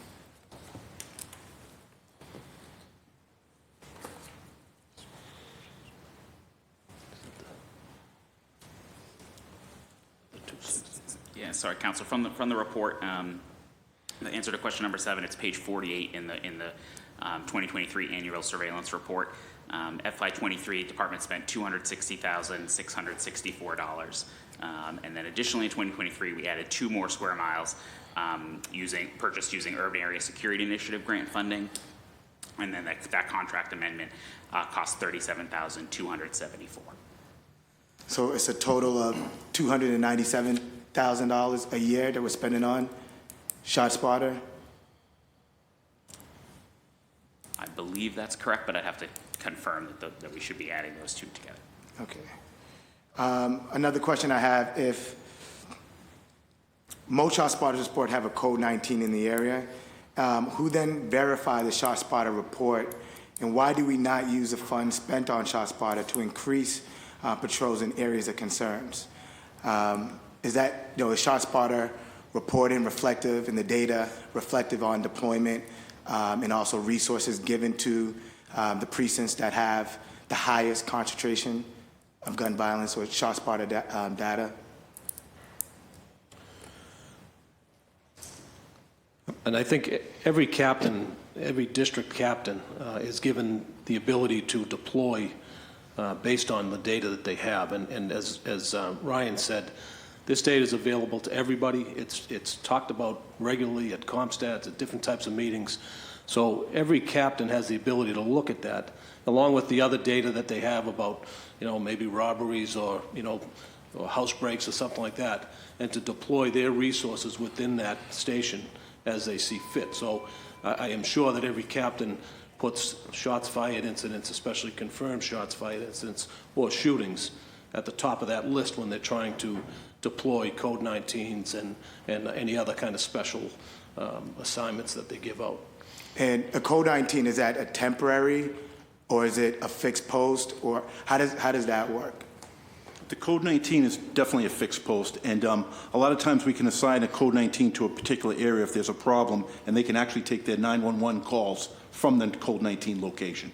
But traditionally it's about maybe a 30-minute kind of time where the officer can get to a location, get out, interact with the community, interact with businesses, and like I said, take their calls right from there. It could be a fixed code 19, or it could be kind of like a roving one where they can also take, due to our manpower issues, that sometimes they have to take 911 calls as well. Right, and I guess that's my question, right? Knowing where the data and where gun violence is happening, right? The fact that, some constituents and neighborhoods want more community policing. They don't want, sometimes they have the information on who's driving the violence before gunfire actually happens, and they want to have those conversations prior to gunfire happening. So the more that we can get, the resources and community policing in those neighborhoods, I think will be more of an effective approach, especially in my district. And that's what a lot of my constituents are calling for. I do know I do know that I think this summer the mayor's office committed about $200,000 extra to invest in the areas that we've kind of identified through these types of data to kind of engage in more pro-social activities and outreach and things like that in those very specifically narrowly tailored areas. For sure. You said 200,000? I think it was 200,000. So we can get you the exact figure after. Yeah, thank you. And I think it's important to note again that we're not shy about sharing this. This is being shared with anybody, the public or anyone else to see. And so I think, I think to your point, Councilor, the issue of community policing, I think, those are issues that if that particular area that you see is getting that kind of increased shots fired incidents, increased gunplay, that's an issue for the community, if it's not being handled already, to address with your local community service officer or directly to the captain. So I think the point of all this data is that we're not being shy about it, and we're willing to share it with any city agency, anybody out there that's wants to try to help the community. Right. No, and that's exactly what I'm saying. I think the panel needs to be more reflective of all city departments who could lend a hand to respond back to the data and not just the police department. Right. Okay. Great. Thank you, Councilor. I'll turn the floor over to Councilor Liz Breeden from District 9. You have 5 minutes. Thank you, and thank you all for being here today. And I'm sorry for, I had a prior engagement and I'm a little late for the whole hearing. The times of high incidents of fireworks around the 4th of July, that's a time we have a lot of increased incidents of firearms activity. How do you calibrate ShotSpotter at a time when there's a lot of other data coming in, like fireworks going off? Like, does that just make it? How do you filter that out so that you get a better read on what's actually happening? Well, that's an insightful question. Holidays of celebration like 4th of July and New Year's Eve are challenging for us because of the large number of impulsive sounds that are occurring in the environment. We use the technology, we lean heavily on it to do filtering of sounds that are not likely gunfire. Despite those challenges, we still do publish alerts of gunfire that occur on those occasions. For ShotSpotter, when we publish an alert, we don't know what's on the other end of it. It could be celebratory gunfire. It could be homicidal gunfire. It's up to the police to respond and investigate. And every 4th of July and every New Year's Eve, we publish alerts of gunfire, and we get reports back from our customers where they do locate them. It is challenging, but we still do it because our customers, I think, depend on us even in those difficult times. Yeah, the concept of celebratory gunfire is rather. I live in a district we don't have. I know we don't probably have ShotSpotter in District 9, District D14 in our neighbourhood. But I'm lying in my bed and thinking, oh, that doesn't sound like fireworks. And tragically, every year we see instances that cause either property damage or worse. Yeah, so, and then I'm also wondering about in built-up areas where you have a lot of buildings in terms of acoustic distortion, like what's the intensity of ShotSpotter technology? I know it's very hard to locate the source of a gunshot, the sound of it, where it's coming from if you're in a built-up area where the sound just bounces off the buildings. I know that from growing up in Northern Ireland. It's like, where the hell is that coming from? So, what's the technology that gives you a better read on location? Unlike a person who is standing in one place and only hears the gunfire from that single location where they are, our system uses a distributed array, which is a fancy way of saying that we have spread our sensors around the area. And so our system is only triggered when 3 or more sensors detect the same loud, impulsive sound. Most of the time, far more than 3 sensors detect it. We place our sensors in high locations above the street, which helps with our efficiency in detecting gunfire as it travels across the urban landscape. And by measuring that time difference of arrival, the sound reaches different sensors at different times. We can use a calculation to determine where it comes from. Our system relies on a near line of sight. It's the reason that our alerts give a 25-meter tolerance. And this is the sort of thing that we have publicly disclosed in academic papers because we believe that our science is defensible and well established. So that's how we can tell where gunfire comes from, where a person may not be able to. So in order to be effective, you have to have a pretty intense density of sensors in a particular area. Like, how many sensors have you deployed in this? There's no precise number, and ShotSpotter is an outdoor gunshot detection system, so we deploy our sensors around a large area. That's one of the values of our system. It can cover a large area. The number of sensors can vary based on things like the built-up nature of an urban environment. Larger buildings may require more sensors than, say, a savanna in a South African wildlife reserve, where ShotSpotter is deployed there to detect the poaching of black rhinos. On average, we deploy roughly 20 to 30 sensors across a square mile. 20 to 30 in a square mile? Roughly. And then, I think one of the benefits is that you're actually able to capture, take guns off the street. Do we have any data on how many guns we've recovered in follow-up from a ShotSpotter investigations? Like, if it might be just is this somebody discharging a firearm is whether it's aimed at somebody to kill them or whether it's a celebratory shooting. We still have firearms out there that are being used inappropriately. How many firearms have we managed to capture? And more particularly, how many ghost guns have we managed to recover?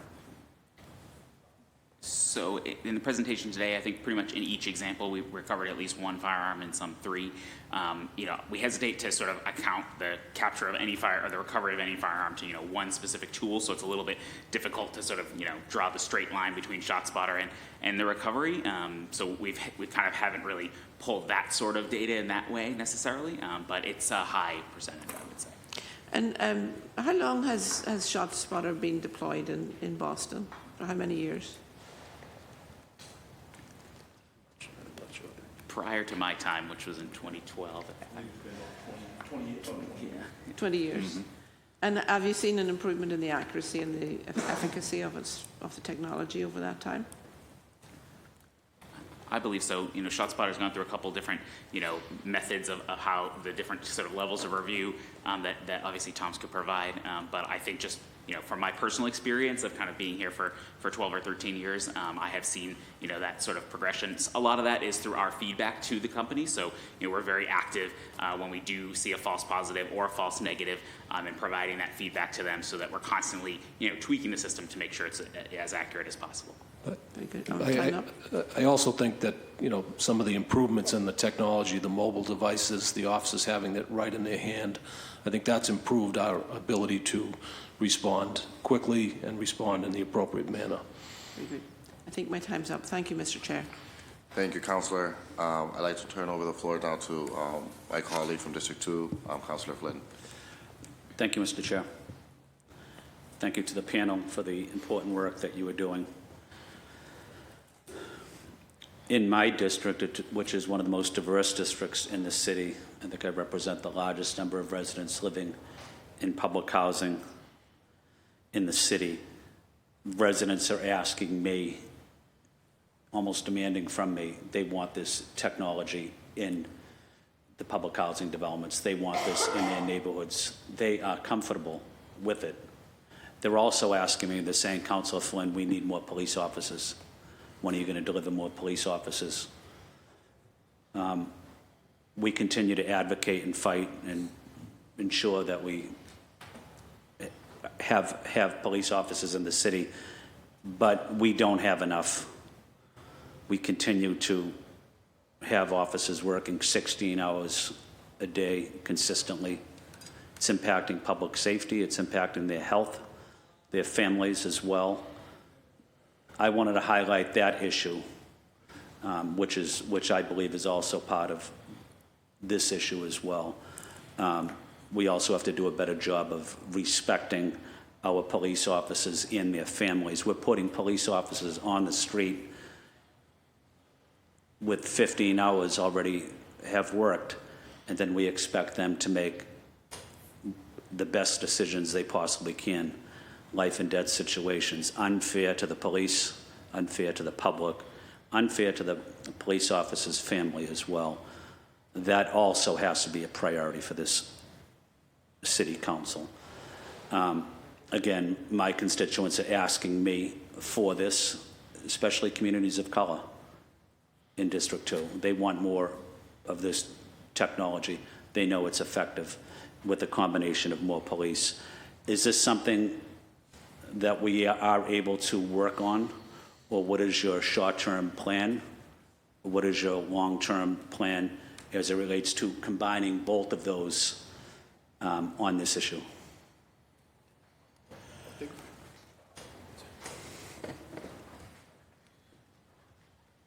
I think we'd have to, that would be above us. It would have to be a unified effort from the city council for the funding, and also with, it would have to, I'm sure the police commissioner would have to be involved. That's something that we'd love to see that happen, but that at our level, it's something that's above us, and we would support it 100%, honestly.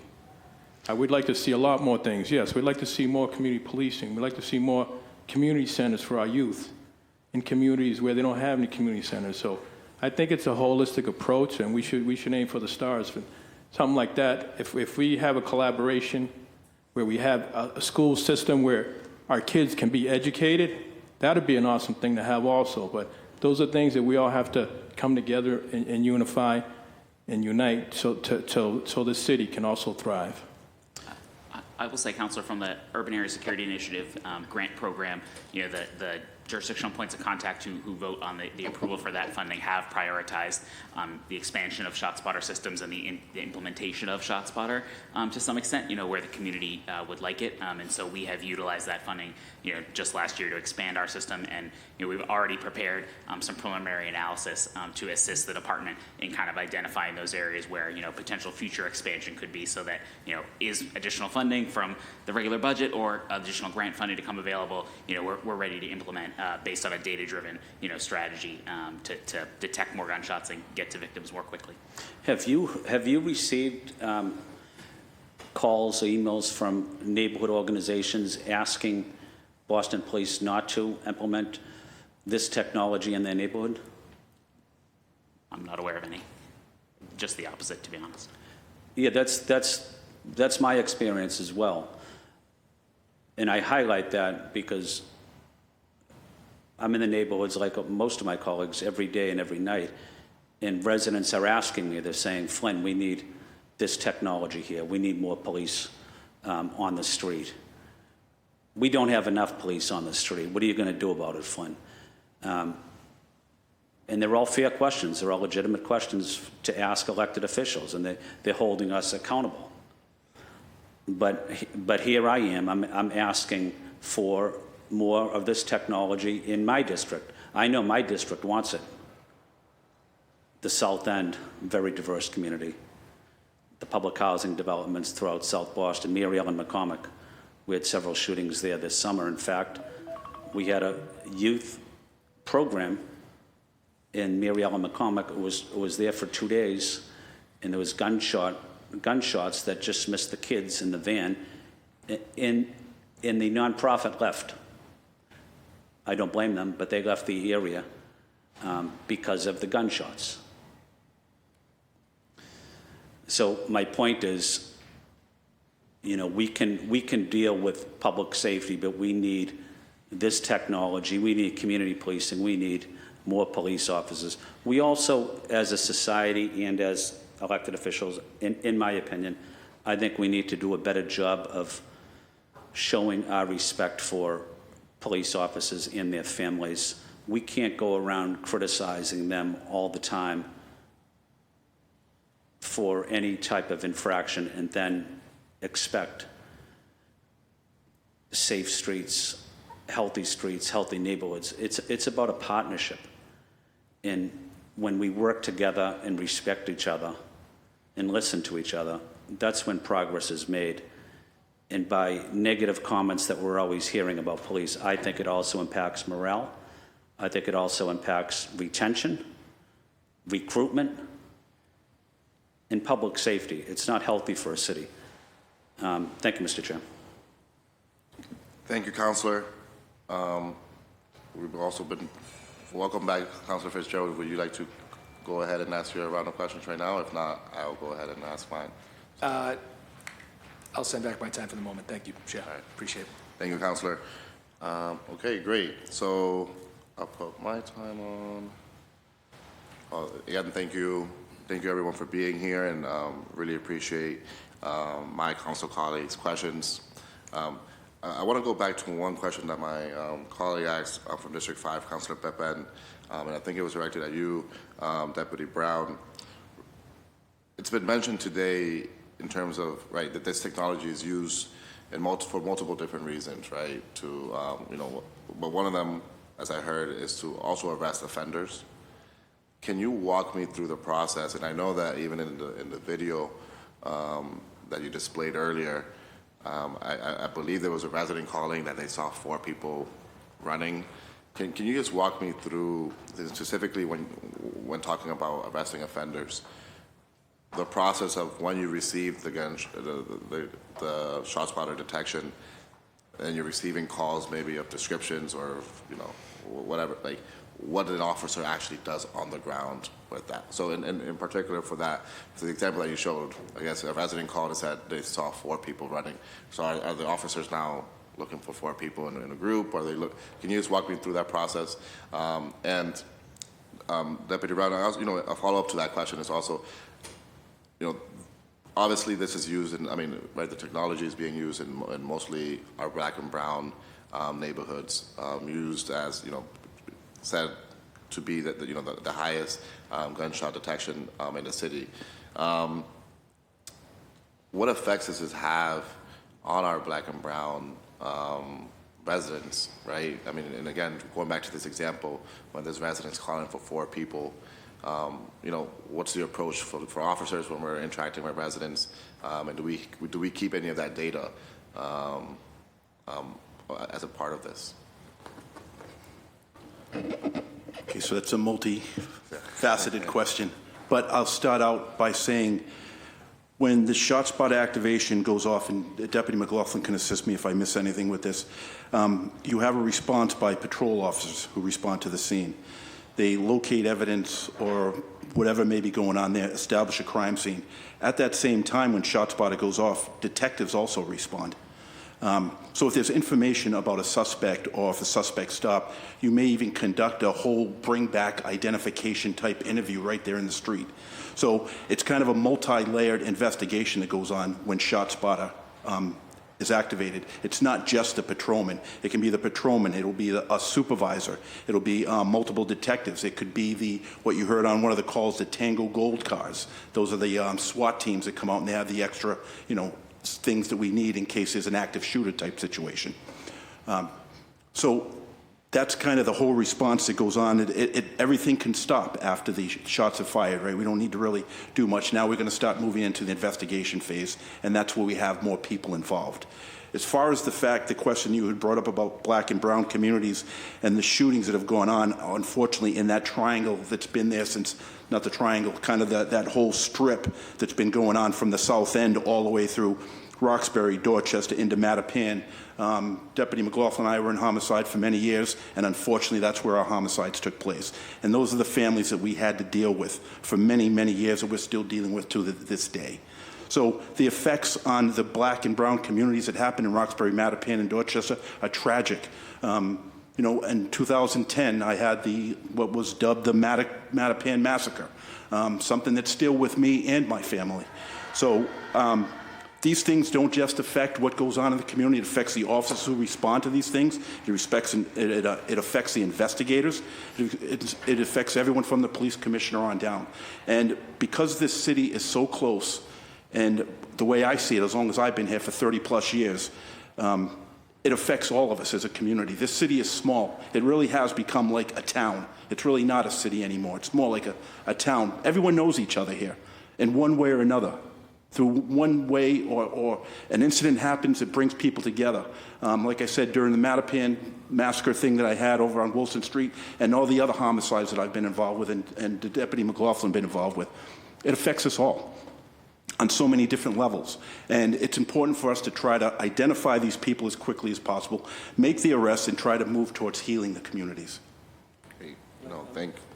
Just could add, you know, I think what you're talking about is kind of what's the process that happens, and it's hard for us sitting here to kind of describe something that we weren't part of. But in a sense, what you're talking about, if I understand the question correctly, is that the idea of how do you get to a certain spot, call it reasonable suspicion or probable cause. And I think what you see and what you hear in some of those between the audio of the officers is you start seeing those building blocks that give you the necessary reasonable suspicion or probable cause to take action, whether it's to stop somebody and frisk them or whether it's to stop them and arrest them. So, I mean, I think that's where you kind of start with the ShotSpotter activation as a way to get you there and to start looking at the scene. But it's really what that 911 call is saying. I saw 4 guys going in this direction. A description of what they're wearing. I think, as I said on that particular one on Intervale Street, you could hear a detective come on and start talking about, to me it was obvious he was on one of the video systems already, he's looking at 4 people going in a certain direction. So it's really probable cause, reasonable suspicion. It's that building block that gets you there. And that's what officers are doing constantly. Eventually, the detectives get there and they do it as well. But that initial response is about observations, witness statements, evidence, following that evidence to potentially an arrest, and then being able to support it in court when it comes to a motion to suppress or at a trial. So it's really building on everything. And I think in this particular case, since we're talking about ShotSpotter, and that does provide that kind of beginning nexus to the crime, that's where you start building. I would just two other things to point out really quickly, Councilor. Like in the radio transmissions, you hear the officers are very calm, part of their training, right? No one is, high. It's obviously a potentially high stress situation, but the officers are speaking calmly, receiving information from the dispatcher, reviewing their information that they get from the ShotSpotter system. And then you also hear, some of the first steps are trying to identify witnesses on the scene, not just stopping everybody who's moving in that area, but kind of talking to people who they do see there to identify, what actually happened here, and then, taking those additional steps. So I think those are two important things to point out as well. Great. No, thank you. I appreciate that. I know my time is up, and I'd like to ask again, really thank all of our panelists here. I'd like to ask again that all of our first panelists please remain available in the chamber. So, sorry. We've also been joined by my colleague from District 8, Councilor Durkin. We are just doing one round with this panel just because we have another panel, and then we also have a second hearing this afternoon. But there will be an opportunity for everyone, if everyone can still remain throughout this. When we open up for questions, you can direct the questions to the current panel right now, and they can come up at the thing. But I do want to give an opportunity to my colleague if you have any final remarks or questions for this panel. Thank you so much, Chair Santana. And you'll notice I sent an absence letter because I wasn't expecting that I'd be able to make this hearing because I just got back from a hospital tour. But I'm grateful for the panel for being here. I think in our city, we've heard a lot of different rhetoric on both sides of like how sound thinking and ShotSpotter interacts with our communities. And, I did tour the brick. I saw sort of some of how this technology is used in our city. And I think on my end, I think that this needs a lot of review and attention. And I'm grateful to the chair and to the sponsors for bringing this to our attention. I think at this time, because I need to review what has already been said, I don't want to ask a ton of questions that may have already been answered. And I know, I have had some conversations with the police commissioner about this technology, and he has shared on his end that he thinks it's critical to public safety in our city. I think a lot of our colleagues are unconvinced that this is needed. And then I have other colleagues who think that I have not really taken a position on sound thinking and ShotSpotter. But I have read a lot of letters of concern from community members. So I'm taking those into account and look forward to reviewing the first part of this hearing when it becomes available. Thank you. Thank you, Councilor Durkin. I also just want to give some time to my councilor colleague from District 3, Councilor Fitzgerald. You have the floor. Thank you, Chair. And again, I don't want to ask, having missed, and I apologize for having to miss that. We were dealing with the closure of the Kearney Hospital up at the State House, which is where a lot of people go after they get shot, right? And so we want to make sure we can save their lives on that end too. So I apologize for missing out on the presentation, and so I won't pretend to know specific questions to ask, but we'll review the tape. I do want to say thank you guys for doing it. Again, as I said in my opening remarks, I do believe ShotSpotter is a necessary tool. It should not be relied upon solely as the only tool we have, but in conjunction with other tools as well. And I look forward to the reports that give us the information that can dictate where we can better guide resources to the community to prevent further shootings. We have the top police force in the nation, and I know that you guys are always looking to continue to improve. So when we talk about the impacts it has on neighborhoods and how they show up and how we respond to calls, we will continue to look how to do that better and be less create less trauma in that community when doing so. I don't have any solutions or ideas at the moment, but I look forward to working with you guys on that. I think it's very important because there is a respect factor to those current neighborhoods, but also a safety factor that we have to respond to, and you guys do that very well. So again, I know a lot of these questions will probably be more questions for our 2 o'clock hearing, but thank you very much, and again, just reiterating, we think it's a necessary tool when in conjunction with the other tools that we have to provide for you guys. So thank you all. Thank you, Councilor. So again, I want to thank our first panel. Really encourage you all to stay here. I know my council colleagues have further questions for you, but for the interest of time and because we also have another hearing this afternoon, I do want to bring in our second panel for them to go over the presentation, and then we can open the floor for our council colleagues to ask questions to any of our panelists from that, including you all. So thank you. For our second panel, we have Dr. Eric Pisa, Dr. Daniel Lawrence, Director Kate Crawford, and Chair Alex Matthews. As a reminder, Dr. Lawrence is here with us today via Zoom. For our other 3 panelists, you can please be seated at the table. Thank you.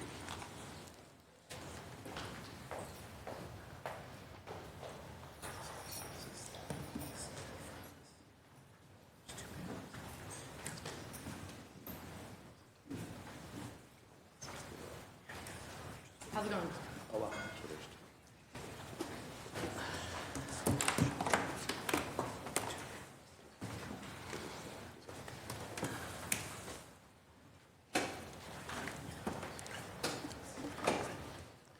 Great, thank you. For my colleagues, because there's often an advocate panel, I just want to make it clear that Dr. Pisa and Dr. Lawrence are professional researchers who have conducted extensive peer-reviewed research, including several publications in reputable academic journals. They've also offered to share some insights over peer-reviewed pre-publication studies so that we have some of the latest research available to us today. Some of Dr. Lawrence's work in particular is available in the folder that Central staff has shared with all counselors and staff for this hearing. Dr. Pisa and Dr. Lawrence will not be expressing opinions or arguing in favor or opposition of any point. Rather, they will simply be presenting the objective observations and insights from data collected during their various peer-reviewed research studies. The co-sponsor's office and my office have both had the opportunity to preview this information and meet with the panelists, and as chair, I am confident that the studies present diverse insights that do not align to any particular viewpoint on this technology. With that, I'd like to ask Dr. Pisa to introduce himself and share opening remarks on his research first. Great, thank you, Councilor. First of all, thank you for the invitation to come here. As professors, far too often we're kind of locked behind our offices in the ivory tower. My ivory tower is right there on Huntington Avenue, so it's a nearby ivory tower, but it could be an ivory tower nonetheless. So it's really good to kind of have the opportunity and talk about the research findings for the explicit purpose of potentially informing practice. I'm going to start my stopwatch over here because as a professor, it's in my job description to go on tangents and babble, so I'm going to try to rein myself in and make sure that I get through this overview in a few minutes. First of all, I brought some hard copies today of some handouts. The first one is an op-ed that was published 2 days ago, where I provide an overview of the research that my colleagues and I have been conducting in Kansas City and Chicago for the last several years. And there's also research briefs of 5 peer-reviewed articles also included in the handouts. Electronic versions of all of those are available on my website. So my website is ericpisa, Piza.net. Right on the home page, there's a link to the op-ed, and the op-ed also has links to a page on my website where all the materials can be downloaded for free in electronic format. Also, for those of you interested in looking at the original studies, open access versions of all of the original studies are also freely available on my website for anyone who wants to nerd out, I suppose, and really dive into the full 30-page research reports. Couple things I want to specify too before getting in. I know there's been a lot of talk about the Chicago OIG report. The city of Chicago has done a lot of internal overview of their ShotSpotter data. I just wanted to specify that this is completely separate from whatever the city of Chicago did, right? So our research was funded by the National Institute of Justice. The National Institute of Justice is the research arm of the U.S. Department of Justice, and we have no affiliation with the reports that the city of Chicago generated. So with all of that as preamble, I warned you professors like to babble. What did we do in both of the cities, and what did we find? So we started this project in 2020, but we all remember what happened in the year 2020. We all thought the world was going to end, so we really didn't dive into the research until early 2021. What I first wanted to highlight was the different ways that the cities of Kansas City and Chicago deployed ShotSpotter. Kansas City identified an approximately 3.5 square mile target area that they outfitted with ShotSpotter sensors in 2012. And to this date, it remains unchanged, right? So they identified a target area, didn't expand. Chicago did something a little bit different. In 2012, they also identified an approximately 3 square mile target area. They installed ShotSpotter there. Beginning in 2017, however, they drastically expanded the coverage of their system. By the end of 2018, over 136 square miles were covered in Chicago. So I just like to offer that perspective because we did one large study on 2 different cities that had pretty different commitments to ShotSpotter. So our study, we believe, is the largest study ever conducted on this technology. So we had over 15 years worth of data for both cities. We had a lot of different kinds of data. So we had data on crime, on citizen calls for service, on ShotSpotter alerts, obviously. We had information on ballistic evidence, and what separates our research from a lot of prior research that's been done, we also had automated vehicle locator data for both cities. So essentially, automated vehicle locators are simple, well, simple is probably overstating it, right? But it's essentially GPS trackers in police officer vehicles. So that allows us to understand and identify where all patrol cars in both cities are at 15-second intervals, right? So that gives us a really granular look at police presence. Our research findings could be kind of broken into 2 buckets. So we have research findings pertaining to the procedural aspects and the process of identifying and responding to sounds of gunfire. And we also have other research that speaks more to the crime prevention and investigative outcomes associated with the technology. So what did we find in the process side? Should also note that given data differences and the different data systems of the agencies, for some research questions, we were only able to pursue the analysis in one city, but not the other. So when you hear me say something about Kansas City, but not Chicago, or vice versa, that's why. We just didn't have the necessary data in the other city. In Kansas City, we found that ShotSpotter alerts went off about 93 seconds prior to the first 911 call to come in about the shot. So essentially, we're looking at about 1.5 minutes, for lack of a better term, head start that Kansas City Police Department has in identifying and responding to gunfire sounds in their city. How do we contextualize 93 seconds? Is that a big deal or not? Right, I think the short answer is whenever you could respond to a potential gunfire victim quicker, it's a big deal. But 93 seconds represents about 12% of the average police response, EMS response, and EMS victim transport to the nearest hospital. So thinking about it like that, the 93 seconds saves 12% off of that total time on average. We also found that ShotSpotter may provide responding police officers a little bit more precise information about the location of gunfire. So using the GPS trackers that we found in both Kansas City and Chicago, we found a few things. One, police officers responded quicker to ShotSpotter alerts than they did 911 calls for service reporting sounds of gunfire. Police vehicles stopped more often on ShotSpotter alerts than they did for 911 calls of sounds of gunfire. police vehicles stopped closer to the crime scene when responding to ShotSpotter calls as compared to 911 calls for service. The most recent study that we published actually just came out a couple of weeks ago, where we looked a little closer about this notion of enforcement, particularly the very serious issue of potential over-enforcement in communities of color. We looked at this in Chicago. So as one of the counselors mentioned before, he got a head start on presenting this section. So essentially there's two sides to the debate. On the over-policing debate, critics tend to say that ShotSpotter is installed in places that have disproportionate numbers of Black and brown residents, have higher social disadvantage such as poverty.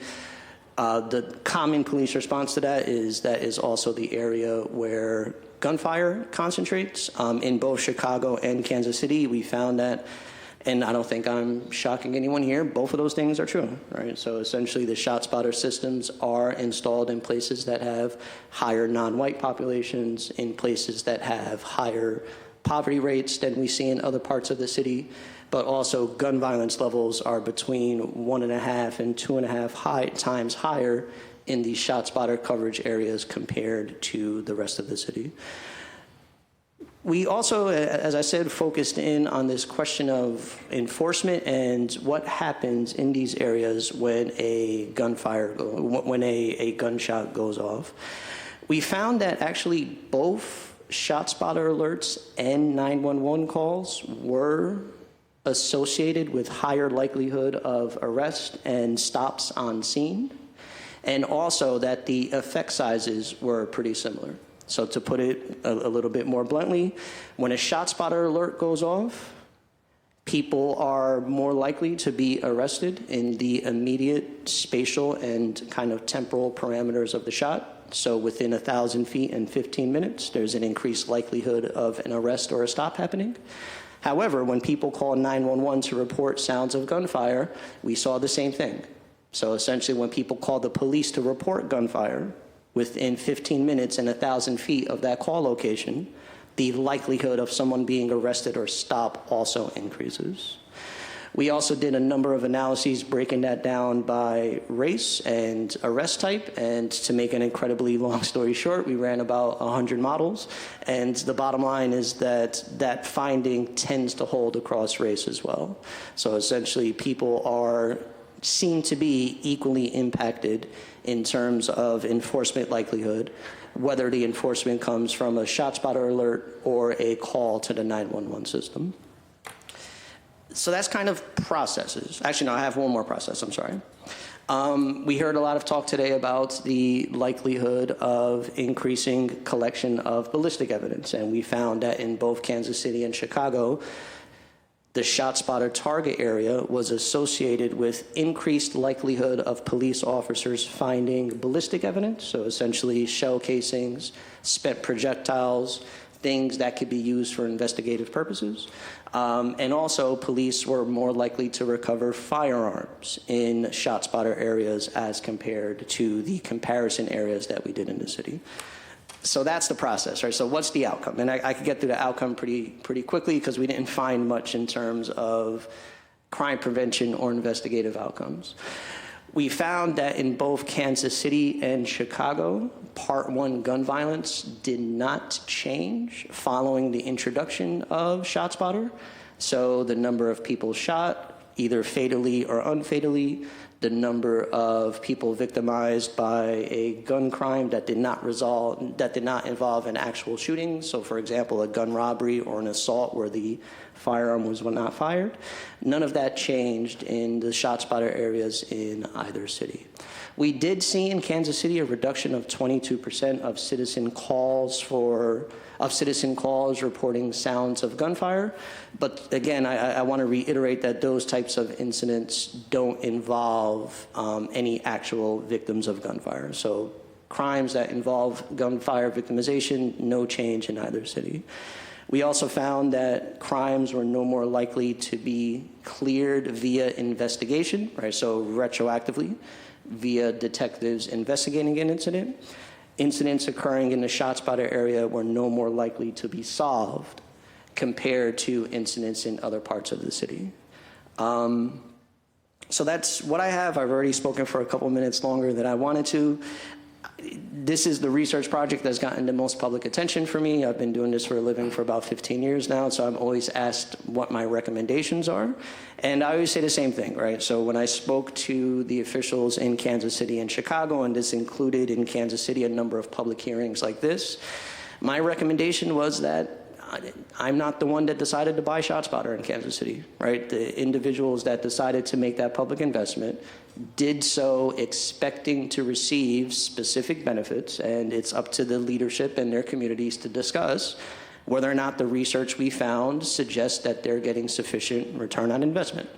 For cities that I haven't studied, and Boston obviously falls into this category, my recommendation is I think our findings reflect the general research in this area, so you should be informed by it. But I think the more prudent thing to do is to make sure that you're investing internal resources to do the type of scientific research on ShotSpotter in your city to have an objective view of whether or not you're receiving the return on investment that you suggested. The first panel seems to suggest that you all are well on your way with that, right, with some actual statistics starting the process of looking at what you're getting. So just wanted to kind of commend everyone for that. So that's all I have. Thank you so much, Dr. Pisa.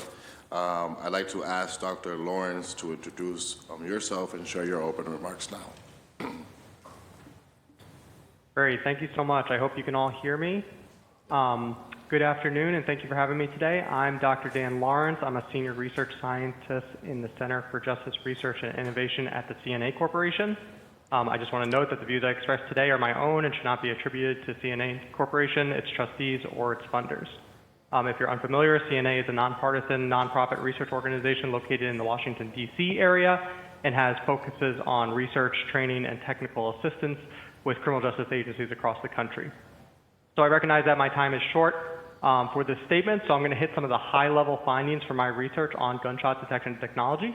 But please note that I did provide a written document that goes into more detail and provides a list of published studies and reports from this work. And this work is specific to a study that was supported by the National Institute of Justice from 2016 to 2019, where we evaluated the ShotSpotter gunshot detection technology in 3 cities: Denver, Colorado, Milwaukee, Wisconsin, and Richmond, California.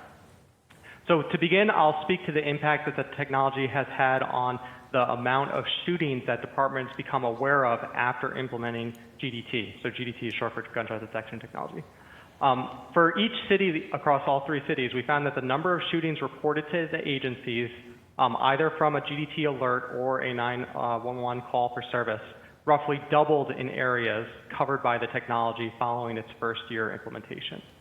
And as a result of this increase, the amount of this increase in the amount of shooting notifications, there was also a corresponding increase in the total amount of officer time spent to respond to those calls, ranging from roughly 2 to 3 times more officer hours in the examined areas.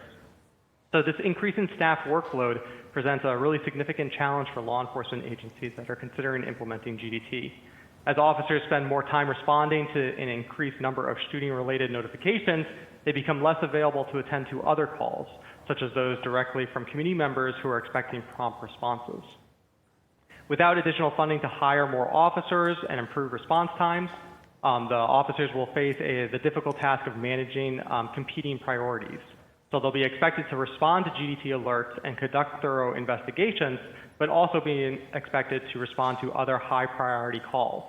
So this added pressure could potentially lead to significant burnout or job dissatisfaction over time.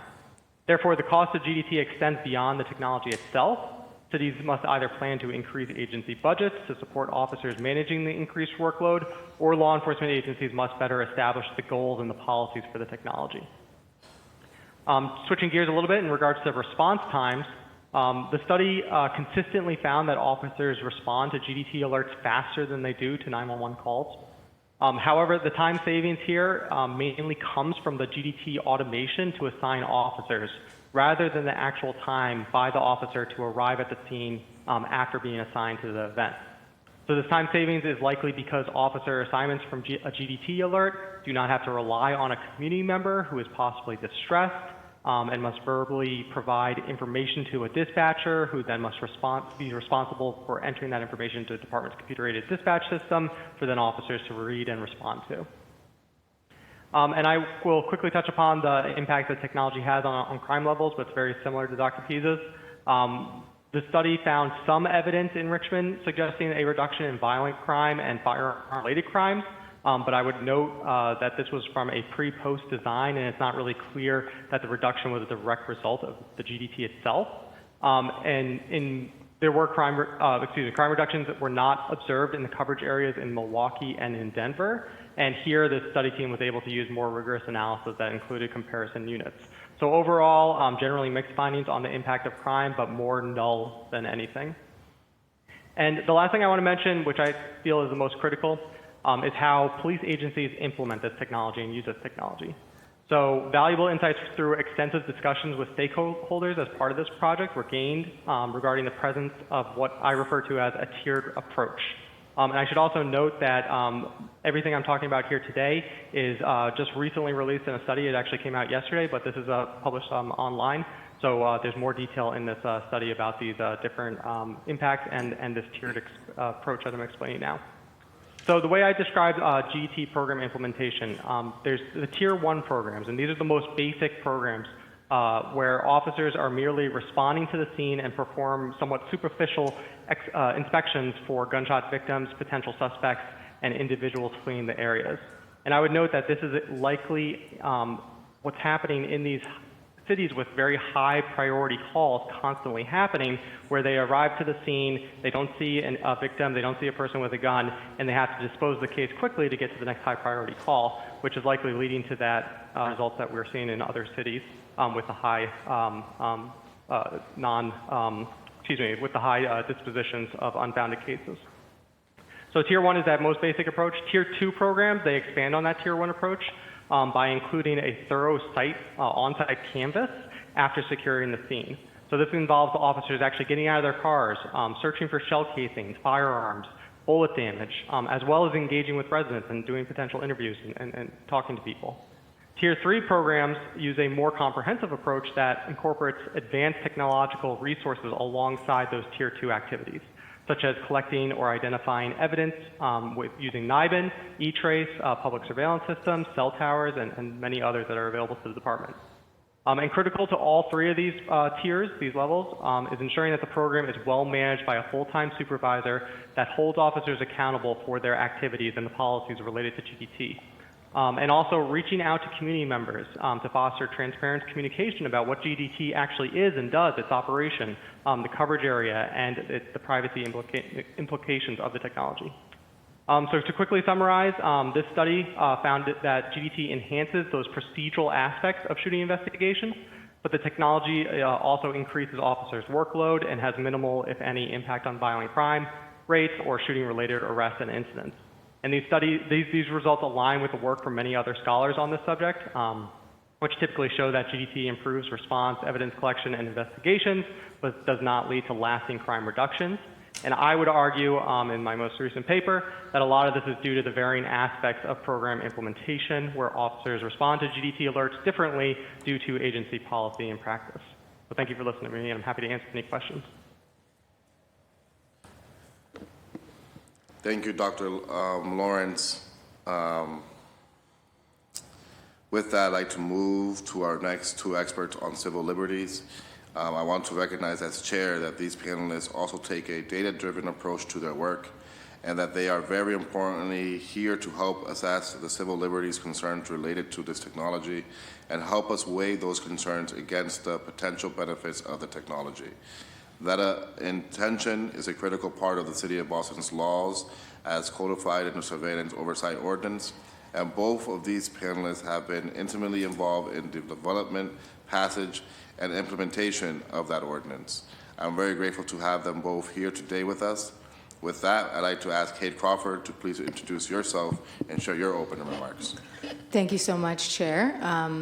Good afternoon, everybody. My name is Kate Crockford. I run something called the Technology for Liberty program at the ACLU of Massachusetts. And like you said, Chair, we were intimately involved with a prior council, some folks who are still here from that time, in passing the Surveillance Oversight Ordinance. So it's really a pleasure to be here today to experience some of the fruit of that in implementation. So, first I just want to thank both of you for calling this hearing. And to those of you who are still here on the council, who are listening and engaging on this subject, we really appreciate it. Ensuring transparency and oversight of police surveillance technologies and practices is really a key part of your job as city councilors. And so I appreciate and thank you for your presence here and your participation today. Second, I just want to say that gun violence is unacceptable anywhere, and we applaud the City of Boston's commitment specifically to preventing gun violence by strengthening community relationships and investing in social services, looking to address the root causes of gun violence. Communities that are grappling with the devastating impacts of, oh my God, my thing just fell asleep, sorry. Communities that are grappling with the devastating impacts of gun violence deserve these evidence-based interventions. So, again, thank you all for the work that you do to support those root cause interventions. You all should have received pretty lengthy, my apologies, testimony from the ACLU, written testimony. So I'm not going to repeat all of that here, but I'll just kind of break my comments into two separate categories. One, comments dealing with ShotSpotter's technology, and then two, comments looking at how the Boston Police Department uses ShotSpotter data in the course of its business.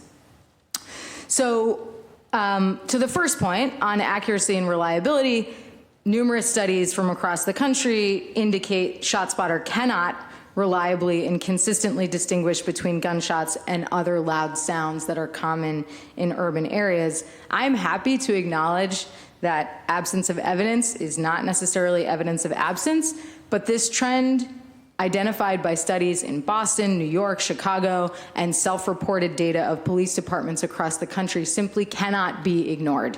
So what does Chicago find? As you know, Chicago's Office of Inspector General found that over 90% of alerts could not be confirmed as gunfire. In New York, the comptroller found over 85% could not be confirmed as gunfire. And as you know, Boston Police Department records from 2020 to 2022 that were reviewed by my office found that close to 70% of those alerts in Boston could not be confirmed as gunfire either. In Houston, the number was over 80%. I could go on and on and on. These statistics are part of the reason why multiple police departments across the country have elected on their own, not facing community pressure or pressure from elected officials, but take, for example, the police chief in Fall River, who said, this just isn't work. It's not working, it's not worth the money, and got rid of the technology. So, ShotSpotter may elect to blame police officers for these unflattering statistics, but the trend is pretty clear nationwide, and the common denominator is ShotSpotter. So let's talk about ShotSpotter and its technology a little bit. To my knowledge, ShotSpotter has never allowed truly independent reviewers to take a close look at their system.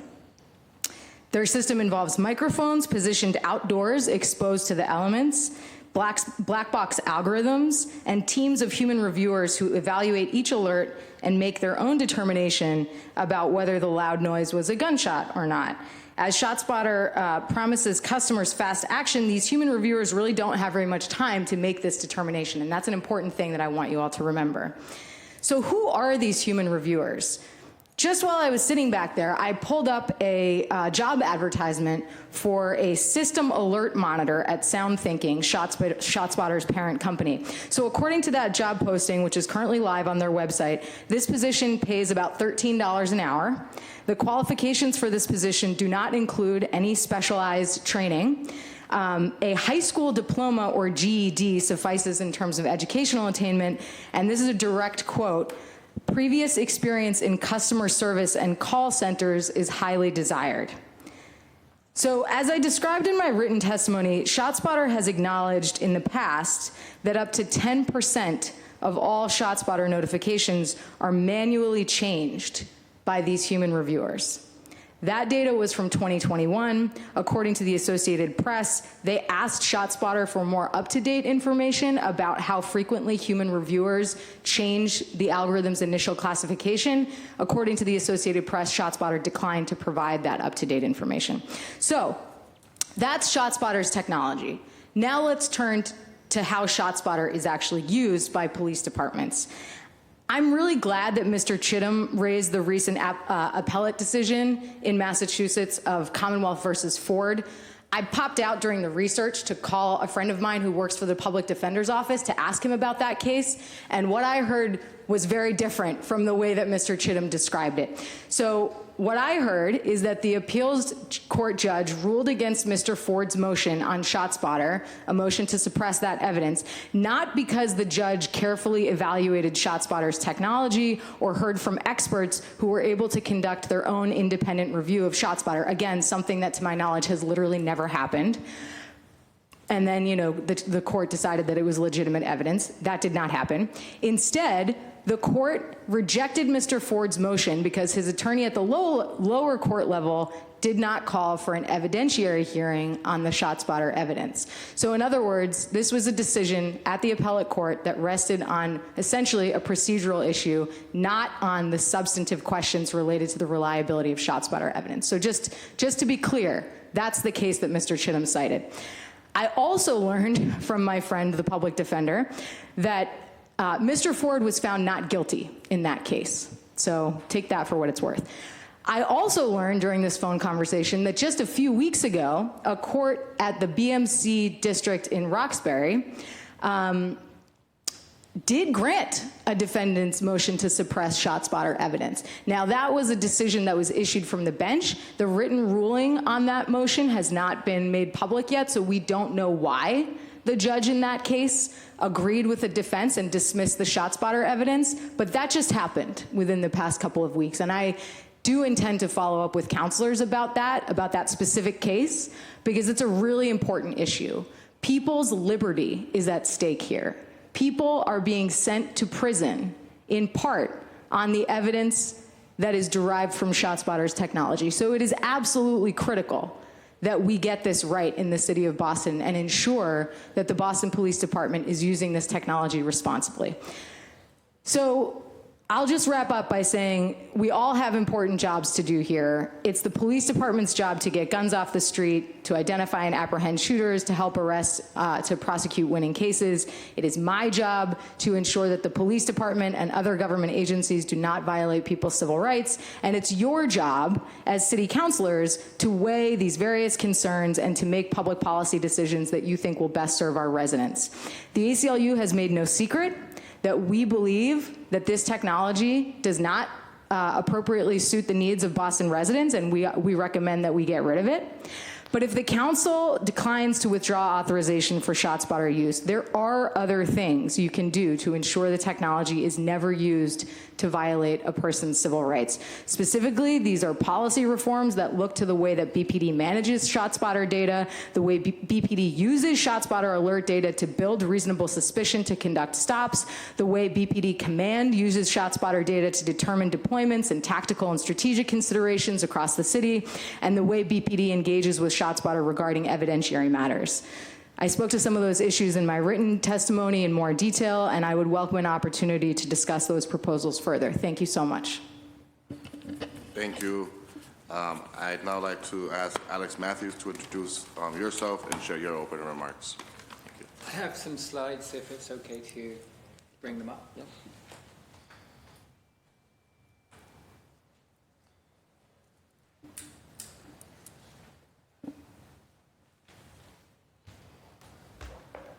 Looks like they're already up here. That's great. Just checking this is on. Good.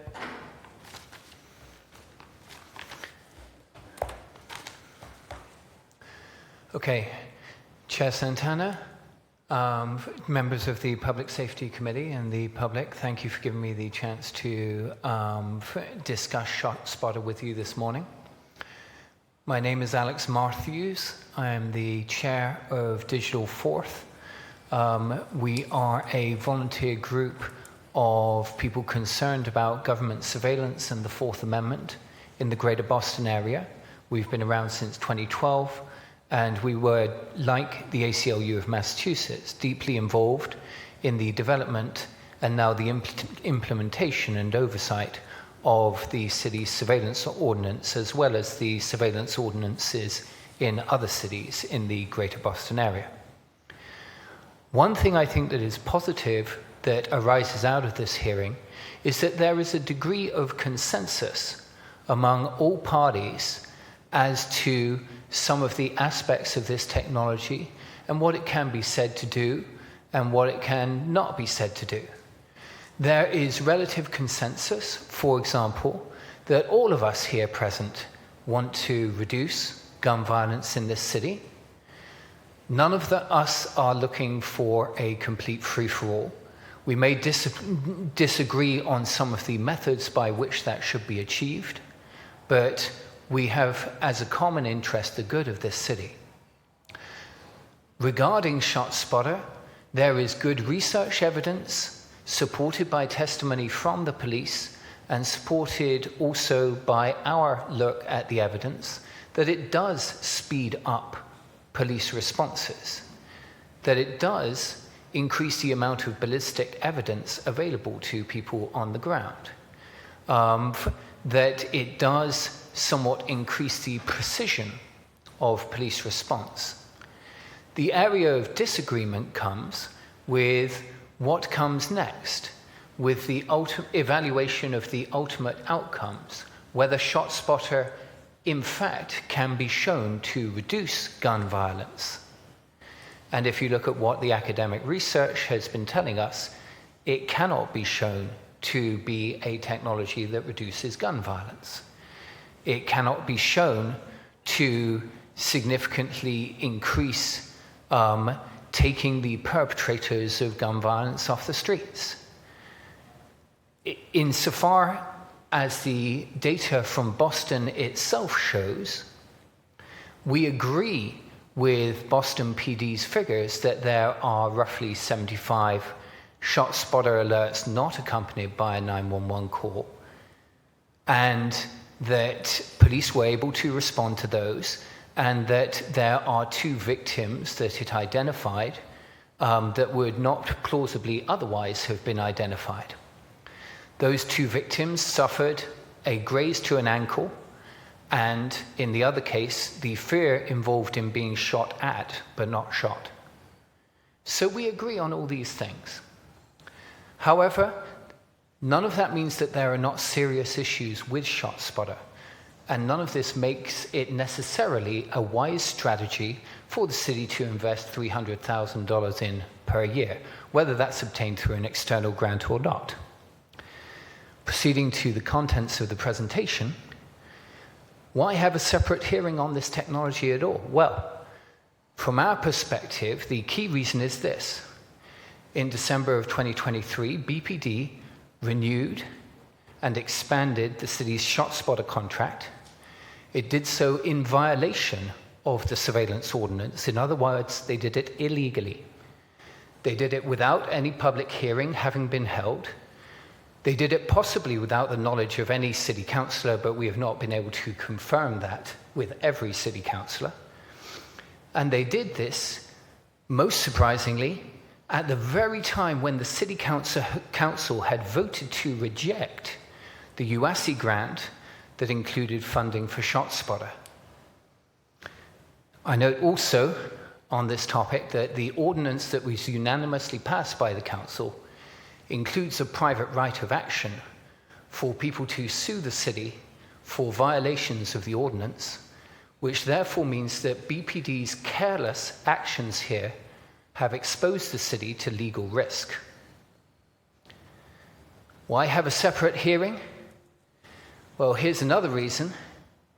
BPD did not see fit to disclose in any of the public-facing documents where ShotSpotter was in fact deployed. In the report itself, the Surveillance Impact Report, they did not include a map. Chair Santana, on behalf of the Public Safety Committee, wrote separately to BPD to follow up with further questions. In response to that question, they provided him with a map where the ShotSpotter coverage area was roughly 1 inch square, and which did not break out the new expansion areas that they unilaterally decided to implement.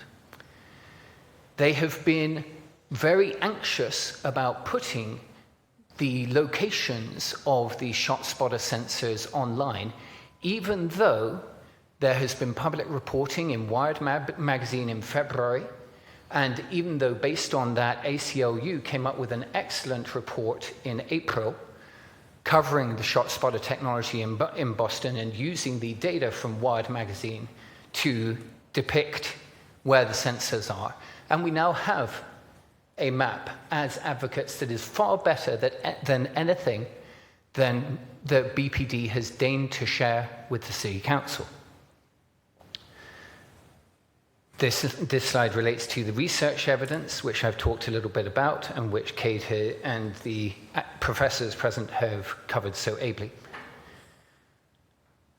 We conducted an extremely close review of the ShotSpotter surveillance report, and indeed of nearly every surveillance report submitted as part of this process. We will be speaking on the others this afternoon. But as a result of this very close review, I want to share with you our recommendations as regards ShotSpotter at this time. Firstly, it is critical in order to maintain public support for this technology for BPD to consult with and gain the approval of the City Council when they deploy a surveillance technology, and also when they deploy it for a purpose or in a manner not previously approved. Prior to the acquisition or use, they have to obtain council approval. And that is very explicitly stated in the ordinance, and that matches our perception of the discussion over this ordinance at the time that it was passed. They did not comply with the ordinance when signing the renewal and expansion of ShotSpotter this past December. They did not come back to the council and obtain council approval. This is the first hearing on ShotSpotter that has covered ShotSpotter since 2022. So it is black letter clear that there is a violation of the ordinance here, which is a violation of the law, municipal law. We recommend that BPD should also reasonably have informed the communities affected by the expansion. ShotSpotter is in general not terribly well known, and it would be useful to conduct community information sessions in Dorchester and Roxbury and Mattapan so that the residents know that they are under continuous real-time audio monitoring. That would be polite. But at a minimum, if they are on their own deciding to expand the coverage of ShotSpotter, it is only polite and decent and reasonable for them to inform the people who actually live in those areas. And in this expansion, we're talking about the people living around Northeastern University, in Hyde Square, in mid-Dorchester, and the eastern end of Hyde Park.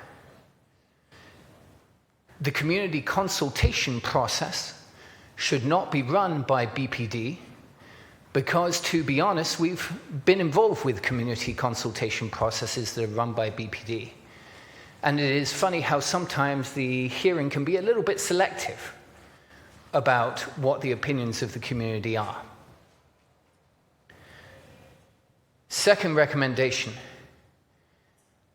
As part of the ordinance, it already requires that BPD should show specifically where the data goes, where it's sharing ShotSpotter information. And I don't mean them just saying, as they do in the report, oh, there were DA's offices that we shared it with.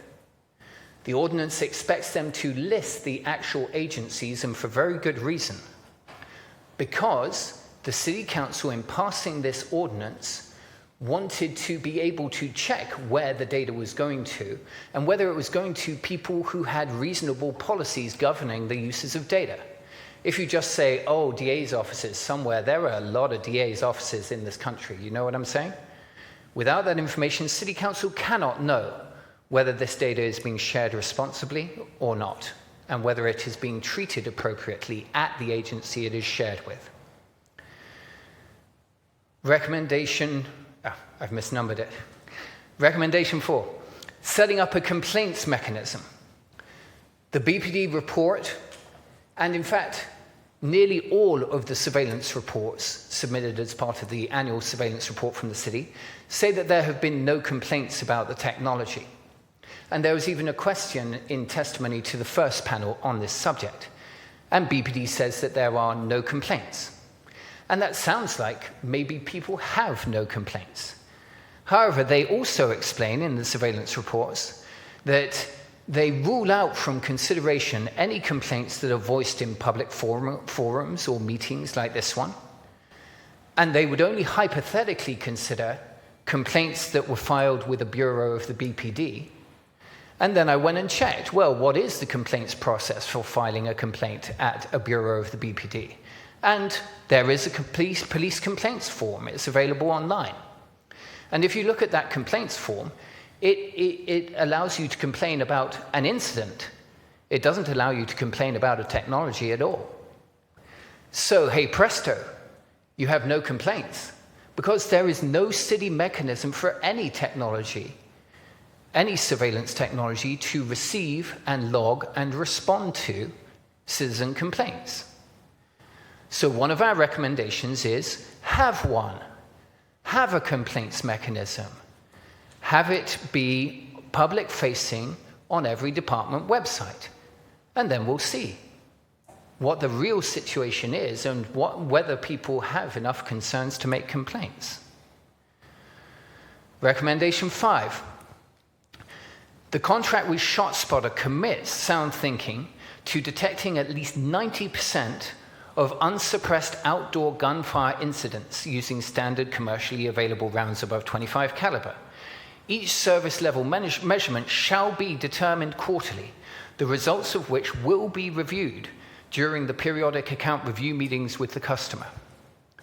Since September of last year, we have been trying to obtain from BPD the documents of these periodic account review meetings and the documents of how much ShotSpotter is able to comply with each of the service level measurements and with this 90% criterion. And they have so far refused to provide any of this information. It is our personal opinion that whatever compliance BPD is undertaking is not compliance as envisioned in the contract. I'm not saying that they don't have calls with ShotSpotter people. They're clearly pretty friendly. But there are no records that are generated that show to other people how well or how poorly ShotSpotter is performing in this city. If there are, they're welcome to release them to the City Council, and those would probably be quite informative, one way or another. And they're welcome to release them to the public as well, assuming they exist. Recommendation 6. The shots fired database is a very useful resource. The person's shot database is a very useful resource. And the data in them go back a decade in terms of what was provided to us for the surveillance reporting process. However, they're not databases of ShotSpotter alerts. No databases of ShotSpotter alerts were provided as part of this process. As part of their argument for what ShotSpotters were connected with 911 calls and what were not, BPD went and did what must have been a deal of work to integrate ShotSpotter alert data with 911 call data, and that's great. I'm glad that they did it. But if they do that, that shows that they could also integrate ShotSpotter alerts with incidents of shots fired if City Council directed them to do so. And integrating that data would give researchers and advocates and councillors a much clearer idea of what is really happening with ShotSpotter in this city. Likewise, we appreciate the point of the police that arrests don't tell you everything and charges and convictions don't tell you everything. But they're still nice to know. And it would be helpful if ShotSpotter alerts in the data held by BPD were connected together with any arrests, any stops, arrests, charges, or convictions that resulted from an incident. It doesn't mean that we're going to say that ShotSpotter is the only single cause of those, but it will be useful to know whether there is one of these things associated with it or not, as part of the overall conversation about effectiveness. This is just good data collecting, and right now we don't have these things, so we don't know. It's no wonder that researchers cannot find a clear link between ShotSpotter and charges or convictions if cities don't collect and integrate that data. Number 8, BPD should respond promptly to public records requests. They provided, as part of the surveillance reporting process, a database of over 5,000 public records requests received by BPD, and we thank them for doing that. It would be more helpful for councillors not to have to wade through over 5,000 of them with respect to every technology, and so we did. In the written testimony that we have provided, you will find those details. We could only find one public records request for information on ShotSpotter that had actually been adequately responded to in that data set, which was a simple request for the contract in July of 2023. As I've referred to, our requests for compliance data have not been fulfilled. Secrecy about this, secrecy about the map, trying to hide what they are doing, and trying to sneak through expansions of this technology, all of this helps nobody. It certainly doesn't help reduce gun violence, and it certainly does not increase trust in the police. Recommendation 9 requires a little bit of explanation. There is a fundamental tension between how surveillance technologies have been approved in this city since 9/11 and the surveillance ordinance. The post-9/11 structure that was set up for surveillance technologies that are included in the UASI grant goes something like this. There is an entity called the Metro Boston Homeland Security Region. That entity has a committee called JPOC. JPOC consists of public safety officials, mostly police, from Boston and its immediately neighboring communities. The JPOC folks get together in poorly and sometimes not publicized public meetings where the public cannot participate, and they decide what is going to be contained in next year's UASI grant. I've listened to these discussions before they stopped putting up any information about these discussions on the City of Boston website in the middle of 2023. Having decided that, they don't then go to the council. They go to EOPS at the state level, and EOPS puts in the grant, and DHS approves it. And then DHS goes back to the mayor, and the mayor then comes to the city council with a proposal to approve the UASI grant, which honestly, in its public-facing documentation, is extremely vague about what it funds. It basically says, well, this is just for public safety and to counter the potential of terrorist attacks. It doesn't, in that public-facing documentation, say, this includes funding for ShotSpotter, you might want to know that. This includes funding for a whole set of cameras in the city. This includes funding for a cell site simulator. It doesn't include that information. Members of the public don't know. So, where City Council gets to weigh in this post-9/11 structure is after all of the decision-making has been made by unelected officials, more or less in private.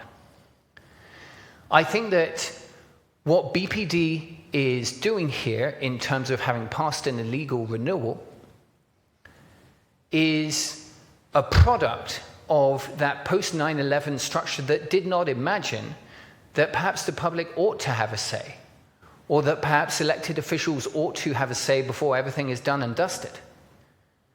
So, given that the surveillance ordinance has passed, given that it does provide for City Council to have authority over what surveillance technologies are deployed and what are not, the process of envisioning what is going to be in future UASI grants has to involve City Council proactively. It has to involve the public proactively. And I think that BPD will find that if it does, then there will be less resentment and confusion on the back end. The last recommendation that we have is the ordinance requires for every department, for every surveillance technology, for them to state whether there has been disproportionate impacts, including disproportionate impacts on communities of color in the city. This is not a judgment. This is not something that necessarily opens the city up to liability. There are going to be disproportionate impacts for a lot of things. For Belmont Public Schools, if they deploy cameras in their schools, there's going to be a disproportionate impact because a majority of students in the Boston Public Schools are minority students. That doesn't mean that it is being done with discriminatory intent, but it does mean that there is something that needs to be acknowledged and confronted and, if possible, mitigated. This is not the approach that BPD has taken with respect to these reports. With respect to these reports, they have said, okay, if there is no finding by some sort of external agency that there has been disproportionate impact, then we don't need to address this at all. We don't need to plan for it. We don't need to think about it. We don't need to talk to anybody about it. It's just like, it's as if it doesn't exist. That is not an appropriate approach for an agency seeking to build trust with the community. They should frankly acknowledge that there are surveillance technologies that will have disproportionate impacts and figure out what to do about them. And this doesn't apply just to the police department, it applies to all departments. And transparency, involving the community in microphone placement decisions, better public data, addressing complaints, actually monitoring the contract compliance, and doing the renewal lawfully, all of those are part of a reasonable mitigation strategy that I hope we can unite around. To conclude, please review the legality of this renewal. For full disclosure, I am not a lawyer. I am somebody who worked on the ordinance, knows what it says, and can understand and comprehend simple written English sentences. But it looks very much like there was a violation here. And if BPD cannot correct these things and be transparent and accountable to the community and the City Council regarding this technology, as Chair Santana observes, City Council has the power and, as we are saying, should exercise the power to disapprove it. Thank you. Thank you. Thank you all. As with the first panel, I'd like to acknowledge the co-sponsor to begin with the first round of questions, and then I will turn the floor over to my colleagues in order of arrival, and I will go last. As promised, I'm going to offer my colleagues extended time this round, so you have time to ask questions of our second panelist, as well as follow-up questions to our first panelist, if desired. I'd like to ask my colleagues to limit the time of your questions and the responses from our panelists to 7 minutes per counselor, including panelist responses. If you would like to direct any question to a member of the first panel, please just indicate that when asking so they can come up to one of the podium's mics. And lastly, I'd like to just remind all of my colleagues that Dr. Lawrence is with us on Zoom and has a lot of expertise to offer. Feel free to direct research questions to both Dr. Lawrence and to Dr. Pisa. With that, I'd like to hand the floor over to the co-sponsor, Councilor Weber. You have 7 minutes. Okay, thank you, Chair. Thank you to the panelists for your, both here and on Zoom for your testimony. I guess, so Professor, is it Pisa? Sorry. Like the tower. Okay, great. It seems like we have some, well, I guess, for us in terms of the data and how we can evaluate, I think, as you said, like, are we getting what we're trying to get out of this tool? Have you, well, I guess, what are the things we should be asking from both, ShotSpotter and Boston Police Department that would help us, make an educated decision? So in my testimony, I kind of skipped over some of the technical details. That question requires me to get a teeny tiny bit into the mud on that, and I apologize in advance. Everyone here are nice people, and the last thing you need is a research methods talk. Yeah, no, and I guess I would just focus, if you could, on just figuring out how many responses, we're getting to actual gunfire and how many responses we're not, but I will. Yeah, I know, the other things are important in terms of response times and number of arrests and actually if gun shots are actually being reduced. Yeah, my key piece of advice, because the raw data that was presented in the first panel, I would contend is a lot of the correct data. What's evidence found, the number of gunfire incidents that occurred. What's critical in determining cause and effect is the use of an appropriate comparison condition, right? And what we mean there, to use a medical analogy, if you're testing a cholesterol drug, it's not enough to give someone a pill and see if their cholesterol goes up or down. You need to see what happened to someone's cholesterol level who did not take the pill. So that's key here. It's not enough to just analyze what's happening in the ShotSpotter area. You need to compare that to what's happening in control conditions, what's happening in other areas of Boston that share similarities with the ShotSpotter area, what's happening on 911 calls that share similarities with the ShotSpotter alerts. Not sure. It looks like I didn't answer your question. Is there anything else in terms of the raw data that we should be looking at? I think investigative outcomes and distinguishing between on-site arrest and on-site apprehension versus what happens following a retroactive investigation, because those are two very different things. And it's possible that ShotSpotter has impact on one of those two types of offender apprehension strategies and not the other, or vice versa. So that's also would be a recommendation of mine, is focusing clearly on on-scene arrest and versus arrests that may happen following investigative work by detectives. Okay, I don't know if Dr. Lawrence is still with us. I'm still here. Okay.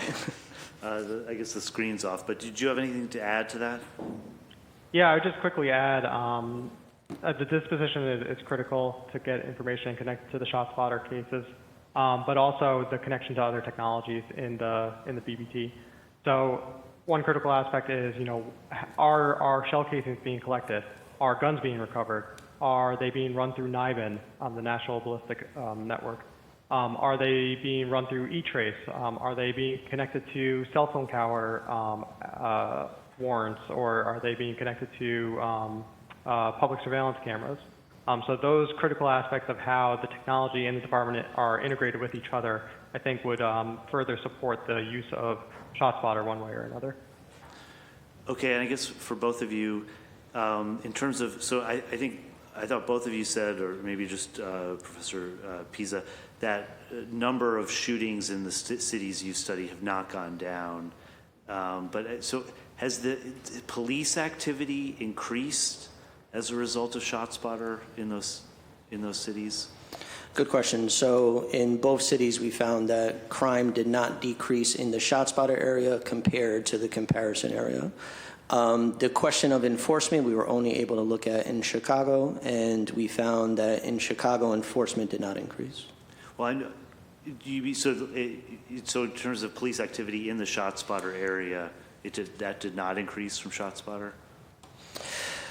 Things like responses, yeah, I'm sorry. So responses to incidents did increase in both cities. Looking at activity in terms of actual apprehensions, that did not change.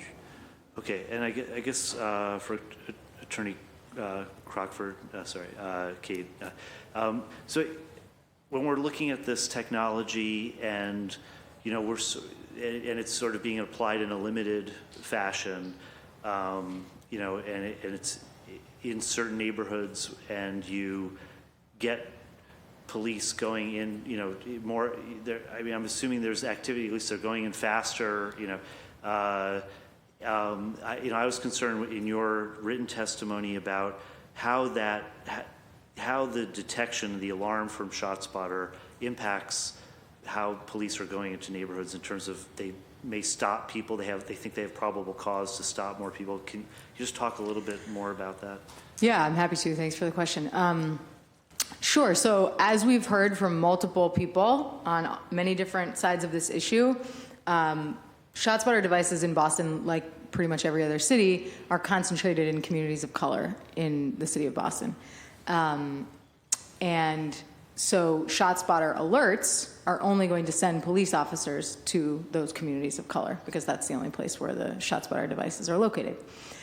Unless there's some sort of terrible mistake, but I'm not aware of that happening.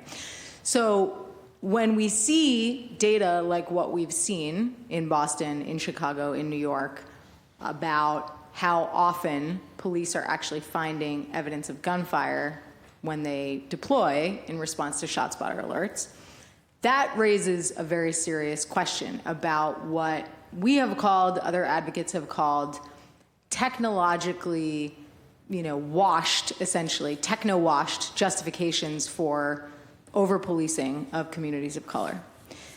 Another way to say that is, if there were a technology that were simply randomly telling the police to deploy to blocks in black and brown neighborhoods looking for shooters who did not exist, you would be concerned, a reasonable person would be concerned that that would lead to potentially unnecessary, potentially unjustified, and potentially aggressive encounters between members of the police department and members of the public in those communities. So yes, there is a concern that was borne out by some of the research that was done by the Office of the Inspector General in Chicago, that one of the impacts of police use of this technology is, over-policing. I mean, that's not how they phrased it in their report, but that's my read of it, is that, it drove up the number of stop and frisks in those communities. Police officers in Chicago told the Inspector General's office, when I'm in a ShotSpotter area, I'm paraphrasing, I don't have it right in front of me, when I'm in a ShotSpotter area, I think about that when I search people, and that's part of how I, develop reasonable suspicion is by noting that I'm in a ShotSpotter coverage area.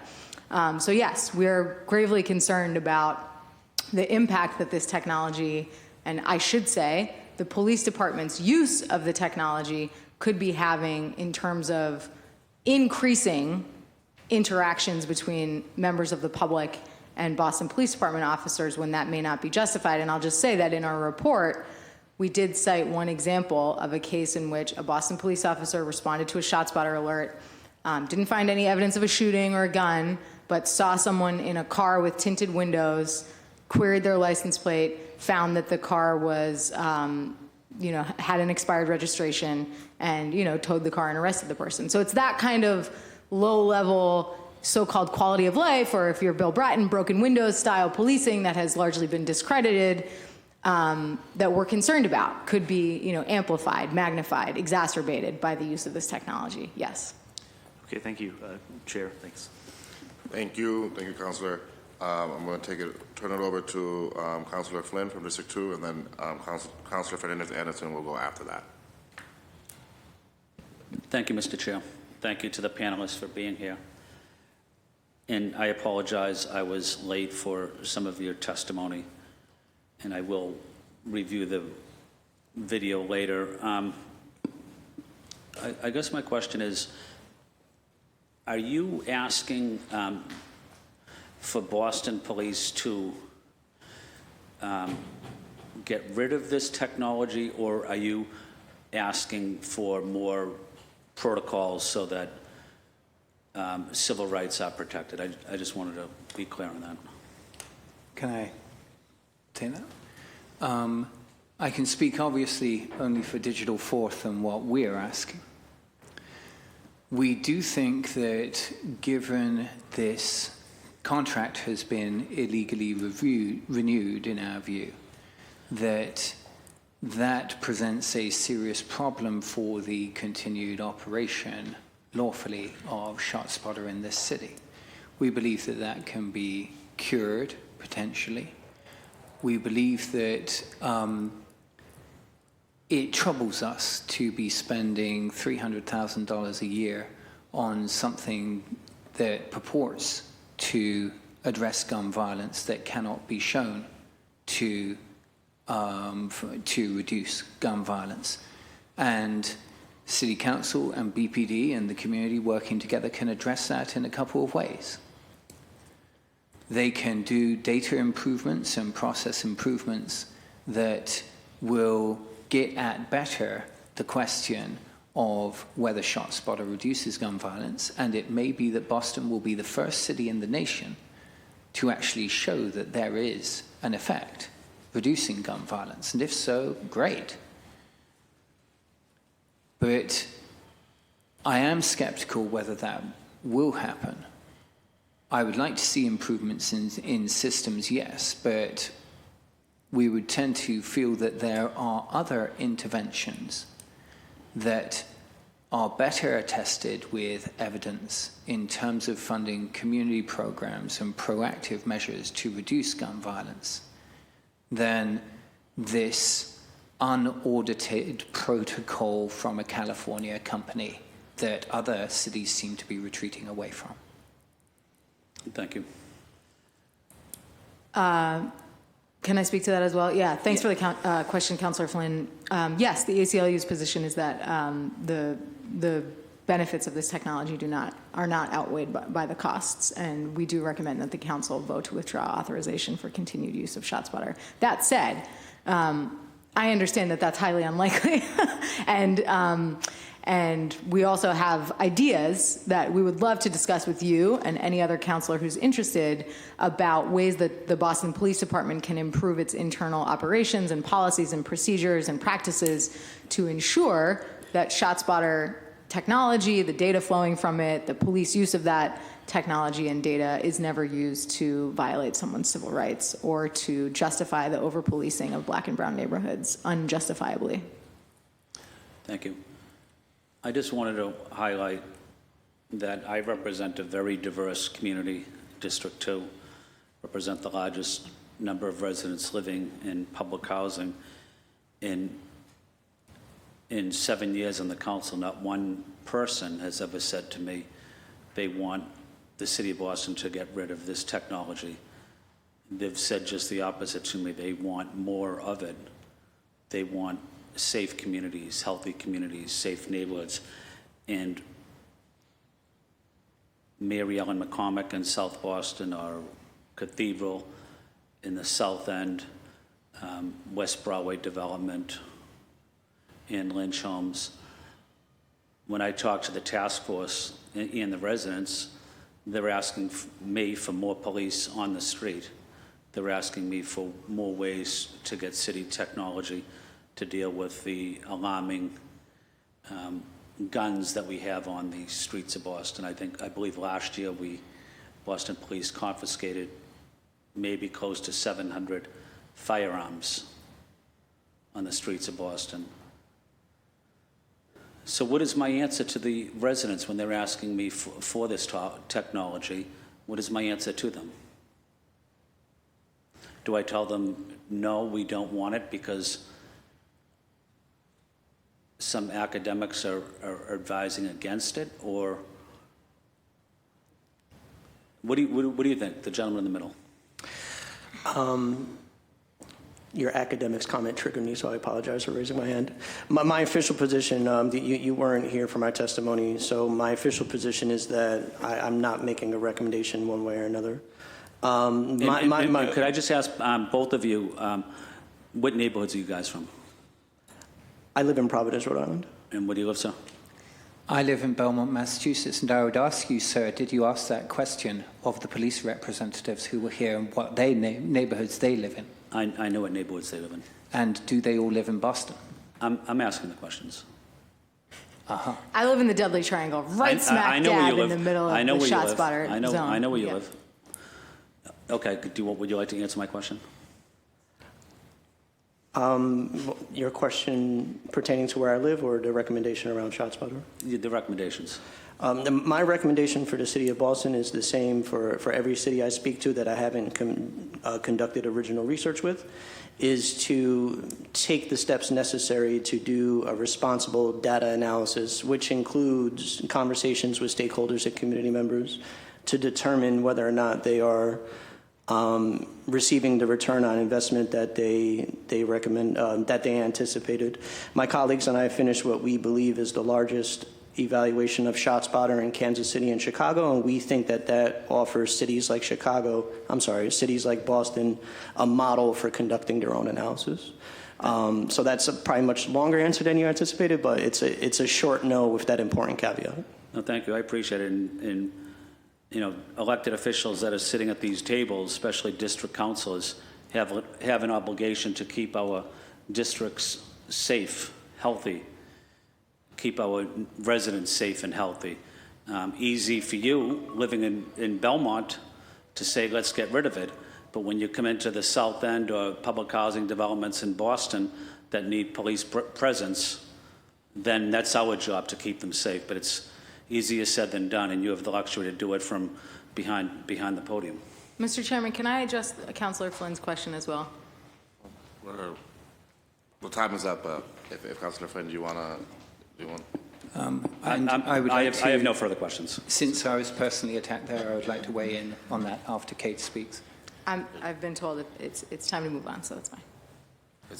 Let's move on to Councilor Fernandez Anderson, and you have 7 minutes, Councilor. Thank you. Thank you, Mr. Chair. I do have some questions, and I think that this whole process is flawed. The hearings, the working sessions, it's silly. We have heard, and we need to hear 3 hours of presentation because we need to be educated and we need to learn more. Beyond reading, there's so much important data, and no one can do some sort of analysis here right in this room. So even if this goes into a working session, what exactly are we doing? So the 5-minute, the 7-minute, with respect to the chair, of course, you're doing your very best and an awesome job in making sure that we all have fair time. But I'm going to say that, any question that I ask is not going to be enough time to really dig into it. So I will put my questions on record, and then I wanted to hear your response to the comment that was just made from my colleague. So what I would say is that this is neither the first nor the second, but the third time that Councillor Flynn has attempted to question whether a resident who lives, as I do, in cycling distance of Boston is legitimately somebody who can weigh in as a member of an expert panel on what happens in the Metro Boston region relating to surveillance technologies. I dislike it. I find it discourteous. I have not attempted to question either Councillor Flynn's origins or ancestries or practices. I have not attacked him personally in any way.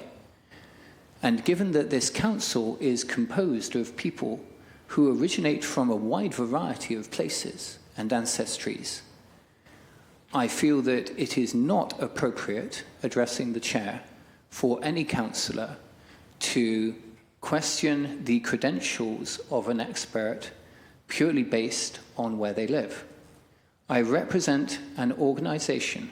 That organization has members and volunteers throughout the Boston area, including the city of Boston, the city of Cambridge, the city of Somerville, and many suburbs. And that is why we have been involved in multiple cities in their process. And I feel that that experience from multiple cities is valuable to the city of Boston. If Councillor Flynn cares to disagree on that, then we can have further discussions afterwards. But I think these delegitimating comments should cease. Thank you. Yes, I'll definitely allow you time to. I hope that you can understand, with respect to my councillor colleague, he's within his right to ask, but I wanted you to respond because you are within your right to respond as well. And it's pertinent to understanding context here, right? It doesn't matter where you live. You've studied this thing. You have the data. Like, can we just talk about the context? Sorry. Yeah, thank you, Councillor. To your question, Councillor Flynn, I actually think it's a really important one. What do you say to the residents in your community who are demanding more police, are demanding more surveillance? That's actually a key reason why this process is so important.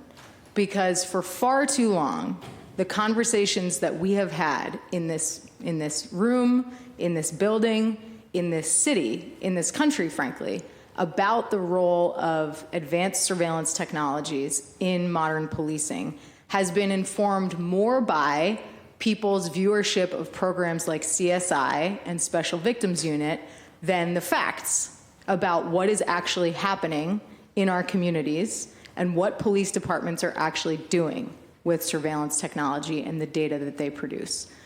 So I think it's an excellent question. And the answer is people should get involved in this process. People should listen to what the Boston Police Department has reported about its own surveillance technology, read the reports, watch this meeting and hear what, critics of the department have to say about those surveillance technologies and the way that they're used. And finally, I would say, I hope that you do watch the testimony that these academics provided to the body, because one of the things that was said is that the rate of ShotSpotter alerts that do not result in evidence found compounds a problem that I have heard you, Councillor Flynn, discuss many times in this body, which is that there aren't enough police officers to respond to all the calls out there. So I actually think it's a complicated answer. The answer is people need to get informed about the role that surveillance technology actually plays, and that, counselors have a responsibility of participating in that, making sure that their residents know the actual facts and not just sort of what they see on TV. And then finally, that we collectively take a very close look at the ways in which technologies like ShotSpotter may be exacerbating the problem that you've identified so many times at this council, which is that there aren't enough police officers to respond to calls or to walk the beat. Thank you so much, Councillor Fernandez. I really appreciate that. No problem. In the interest of time, I will just read my questions and answer through the chair. If the Boston Police Department can submit them in writing, that would be great. I heard earlier this morning during testimony or the presentation, BPD determines where to place ShotSpotter's detection devices based on confirmed gunfire. However, in 2023, and I don't know if one of you want to please take a seat here, because I'm quite sure my colleagues will have questions as well. The chair mentioned that we could address you guys to come and answer questions. But 2023 surveillance report, then it was found that a large number of ShotSpotter alerts did not have corresponding 911 calls. So how do these data points interact with each other? In other words, if we know a large number of gunshots do not get reported via 911, how do we know that there aren't other hotspots outside of Dorchester or Roxbury? And I'll keep going until he gets there. And then what other ways do we confirm gunfire outside of 911 calls? Certainly.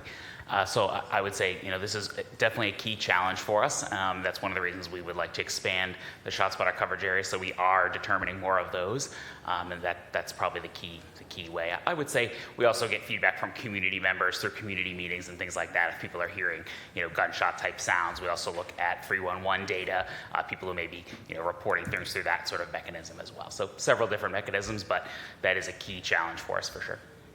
Do you think that there are other ways of performing this analysis without spending a whole bunch of money on this technology, so that you have to like go in and implement or install ShotSpotters in order to get that data research? Or can we do an analysis in a different way? Can we study it in a different way?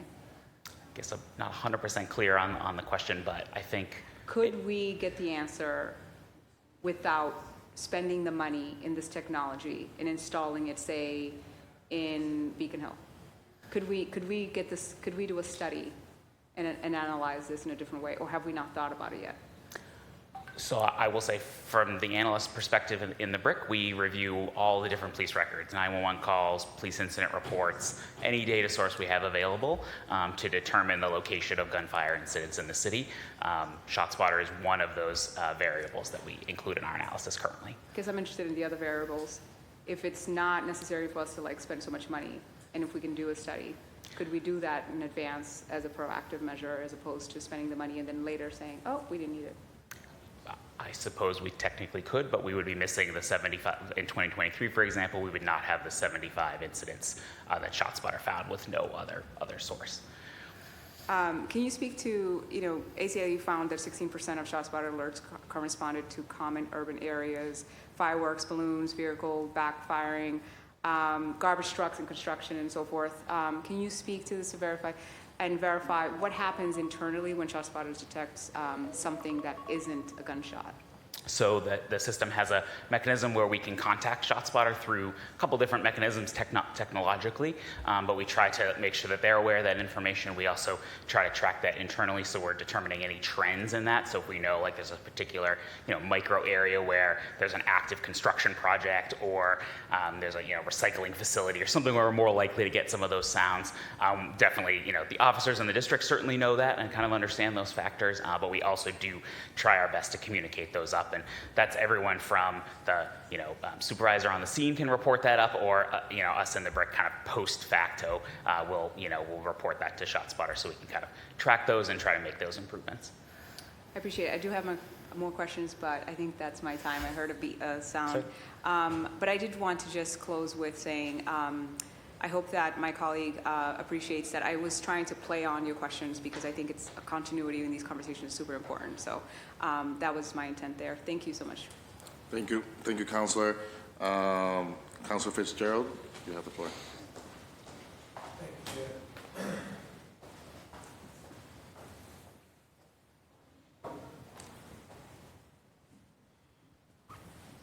Thank you, Chair, and thank you, members, for coming with your testimony today. I'll just ask, I have about 6 questions. I won't do question and answer because I know there's not enough time, so I'll just sort of lay out the 6 questions. You guys can decide which ones you'd like to respond to. One is a question of myself, and what I have to ask, representing the folks at District 3, is would my constituents be safer with or without SpotShotter, right? And I think that's sort of something I have to ask myself at the end of the day.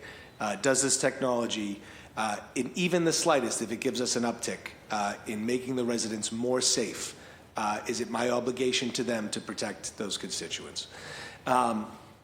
I know it was said, someone said its intention was to reduce gun violence. I actually don't think ShotSpotter technology was ever its intention. Ideally, sure, but I don't think its intention was ever to reduce gun violence.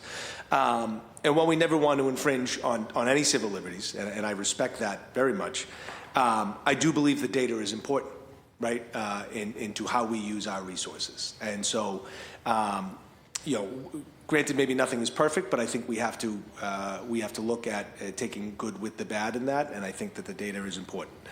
As for publicizing and getting public more involved, especially on where SpotShotter is located, I have to ask myself, and again, you guys can answer if you should, would it be better to publicize where SpotShotter is located?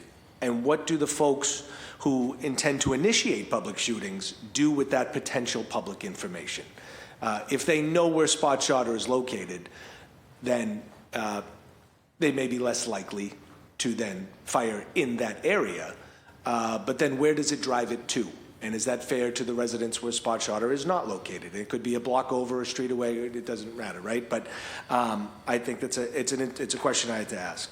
As for how it's used in courts, I can see how its use may have holes in it in terms of accurate evidence, but I do think it's the courtroom's call to decide if that use as evidence is qualified. Certainly there may be a rainy, stormy day, and you could say, look, ShotSpotter is not accurate today, and we, between thunder or whatever, granted, given all the technology and everything, how it may be thrown out in court, but I think that's for the court to decide, and so I don't think that is a reason to say, because sometimes at times it is not accurately hearing the sounds or identifying them, that we should not be using it. As for the data use, I'm all on board with that, right? I think the data is very important. And of course, for stronger council participation and working with the BPD in understanding, I do think there is an issue with maybe sometimes publicly disclosing all that as much as it is, just in terms of the respect and privacy that some things need to occur and to not make everything public. Kind of back to my earlier question about, do we just tell everyone where we're putting them? And does that sort of defeat the purpose? Lastly, in terms of the council being involved, I believe it's illegal for this body to be involved in contract negotiations. When we talk about illegally doing the contracts for redoing ShotSpotter and activation and stuff, under Section 17G, that this body is actually allowed to even be involved in that. So I just bring that up as sort of a counter to this. We need to be more involved. Sometimes we cannot be, and so maybe a little bit more clarification. To be honest, we know the clarification. You guys did a great job, all of you, in explaining it. And so, Dr. Matthews, I see you smiling, looking like you're ready to pounce on many of the number of the things I just said, so why don't you go ahead first? Well, I love your questions. I think they're great questions. I appreciate and I've that. thought about them a lot. And for full disclosure, I was never fool enough to embark upon a doctorate, so I don't have one. I'm sorry, Dr. Lawrence, Dr. Pisa, Mr. Matthews. Yeah, no, I apologize. they're the professors. Great respect to them for going through that. Yes. My wife did. Wonderful. Anyway, as I say, I've spent some time thinking about your questions, and they're important. As regards when it comes to assuaging the concerns that members of the public have, and Councillor Flynn had a similar concern, the question then comes with how much of the council's energy and how much of the city's budget and how much of the grants you receive should be devoted to dealing with relieving people's fears and people's feelings. And the answer, broadly taken, is not zero, because people's feelings about crime and about the safety of their city are important. But I do question whether choosing to assuage those fears in this particular way, which appears to be imposed in a top-down way by a sort of conclave of public safety officials, and in a way that carries with it significant risks of consequences for the civil liberties of minority residents, is the best way to be assuaging the feelings of residents. And I think it's okay to be asking that question. When it comes to the data gathering and ways to improve that, I'm glad that there is a potential, as I was indicating in my presentation, for significant common ground around improving that. When it comes to questions of council participation, the surveillance ordinance specifies that city agencies may seek funding for surveillance technologies without city council approval. And I do want to be clear about that, and it sounds like that is consistent with Section 17G. What it does say is that city agencies may not obtain, and the city as a whole may not obtain funding for surveillance technology. And they may not move forward with a change in the manner in which that surveillance technology is implemented, paraphrasing, without the approval of the city council. And so we have to pay due respect and attention to the legal constraints that you bring up and also the legal constraints of the ordinance. Thank you. Dr. Pisa or Cade? It doesn't. Yeah, so I'll start with would it be better to publicize? That's something that I was really a question I was really interested in at the beginning of our research, because Chicago did widely publicize their target area while Kansas City decided to keep it confidential. I quickly became very uninterested in that because it became clear to me that in the year 2024, anyone could find out most of this stuff anyway. So again, despite the fact that Kansas City has never, as a city or police department, advertised the location of their sensors, a quick Google search of Kansas City ShotSpotter is going to bring up multiple local Kansas City and news media stories with maps of the target area. A couple of months ago, Wired leaked the location of ShotSpotter sensors in cities around the country. So it's I've kind of got to the point where that question kind of doesn't matter to me anymore, because I think this is all public information at this point. To your question of would your constituents be safer with or without ShotSpotter, I think that depends on how you define the word safer. If by safer you mean that less people will be struck by gunfire, I think the research is developed enough now for us to say that the answer is probably no. To my knowledge, there's been 15 rigorous evaluations of ShotSpotter done. Only 2 have found evidence that shootings reduce. One was conducted in Cincinnati. The other one was conducted in Winston-Salem, North Carolina. All of the other cities have not found evidence of that.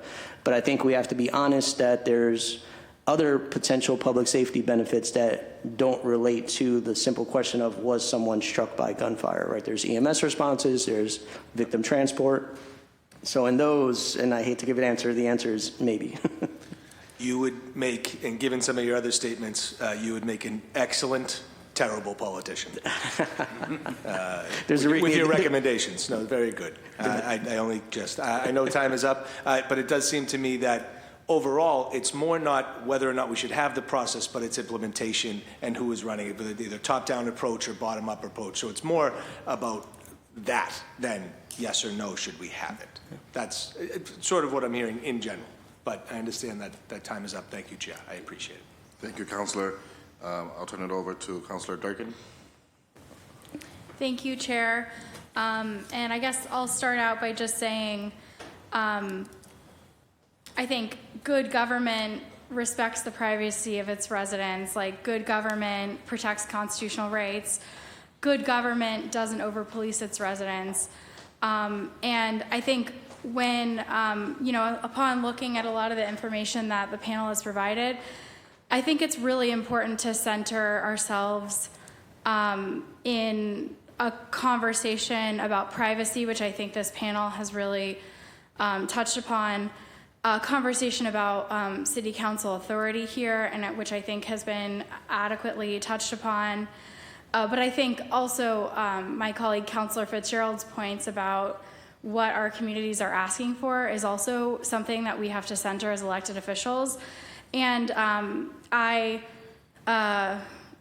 understand that in our city, we are one of the safest cities in America. Like, our police department is working really hard to deliver the safest city possible. And representing downtown neighborhoods, I get calls when something happens in our communities and the media wants to talk about it. A lot of times in other communities, the media doesn't have the same quickness, because when they hear something's happening in downtown Boston, or they hear something's happening in Beacon Hill or Back Bay or the Boston Common, they quickly think, like, oh, I want to talk to the elected official and see what they have to say, because crime doesn't usually happen there. So I understand that my role as District 8's counselor here is to also listen to my colleagues and listen to communities that are the most vulnerable and that are the most over-policed. The district I represent is not that. But I also want to point to, like, being one of the safest cities in America. I hear a lot of points to Chicago, which has taken a very different police approach than our Boston Police Department. So I kind of want to center to, like, when we talk about, like, we're talking about a lot of different cities. I think our police department has taken a different tact. But I also wanted to point to the ordinance, which I know a lot of you have discussed. And one of the points was, I think this is in your statement. This is, trying to remember what number this is. Oh, on public records request. One of the points that you make is that the ordinance says that BPD can't patch or upgrade software because if they do, they need to do so to, and if they do that, they need to do to, they need to upgrade to mitigate threats. I would think that like someone on our streets with a gun is a threat to our society, and like finding that person as soon as possible like is a threat to our society. So I was just curious if you could explain more what you're talking about here with mitigating threats and sort of what the ordinance describes, because I know a lot of my constituents, if they read this particular paragraph, and I have a lot of lawyers in my constituency, I know if they read this threat, they would say like, is there an argument for that patch or upgrade or that expansion to be mitigating a necessary threat?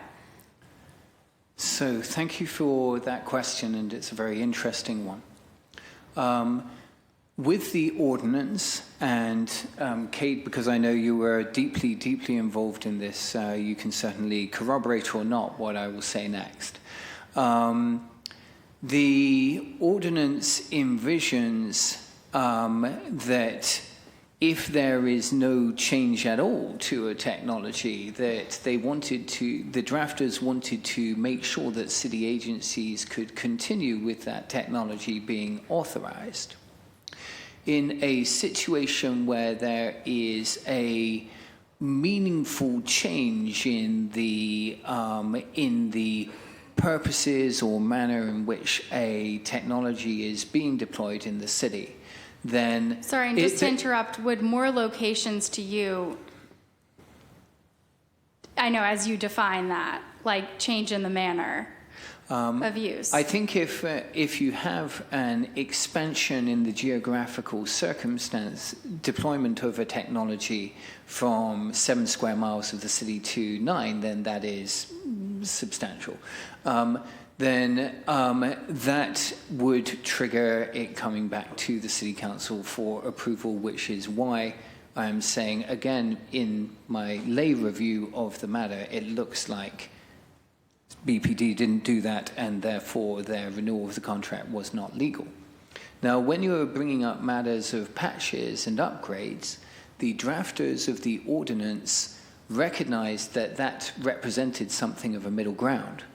And that it was important to afford some sort of operational flexibility to city departments to be able to upgrade from, say, LexisNexis 2.5 to LexisNexis 2.6 without having an entire months-long process of hearings. Well, and I think, sorry, just because I have a limited amount of time, I understand.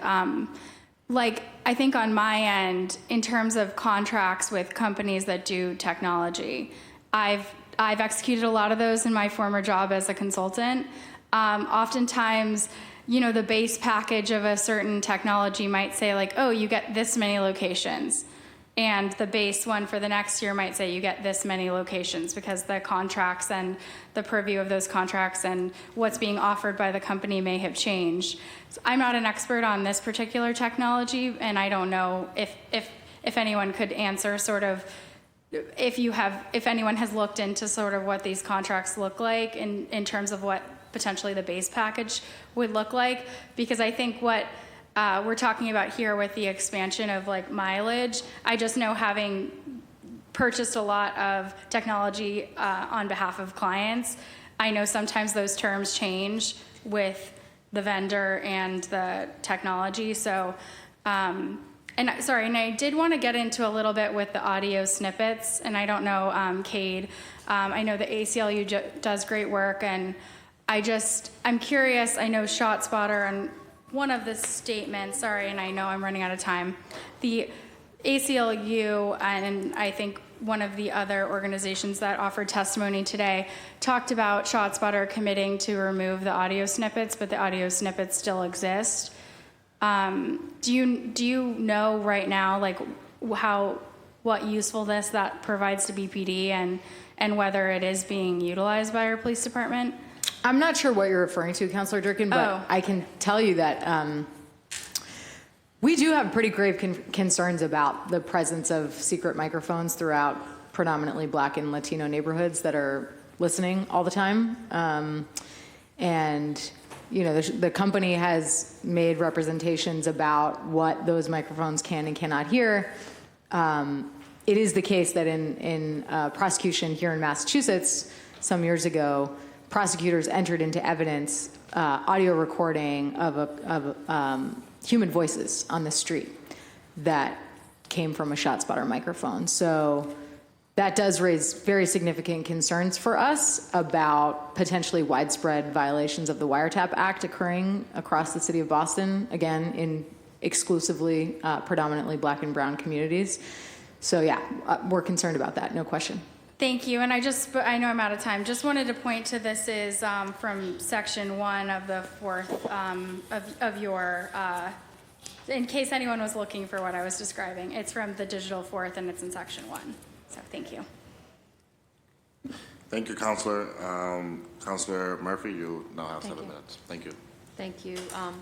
Thank you for being here. I was listening in to the presentation, back and forth from the State House also.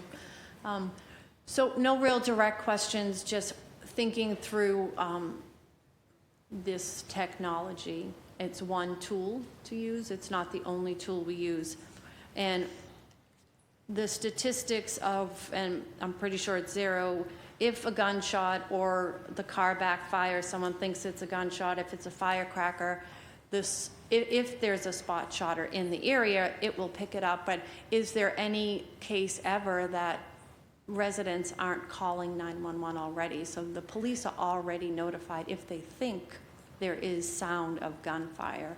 And maybe the police are the ones who have to answer that. But the idea that the spot shotter would bring, you know, first responders to an area and that is the only thing that would bring it to the area. Like they're already going to be showing up because there are residents who hear it, or, you know, 911 is called. Obviously, it's not as instant, but. Can I take a moment to answer that? Oh, yeah, sure, absolutely. So you may have missed my testimony earlier, but I've looked at this research in Milwaukee, Denver, and Richmond, California.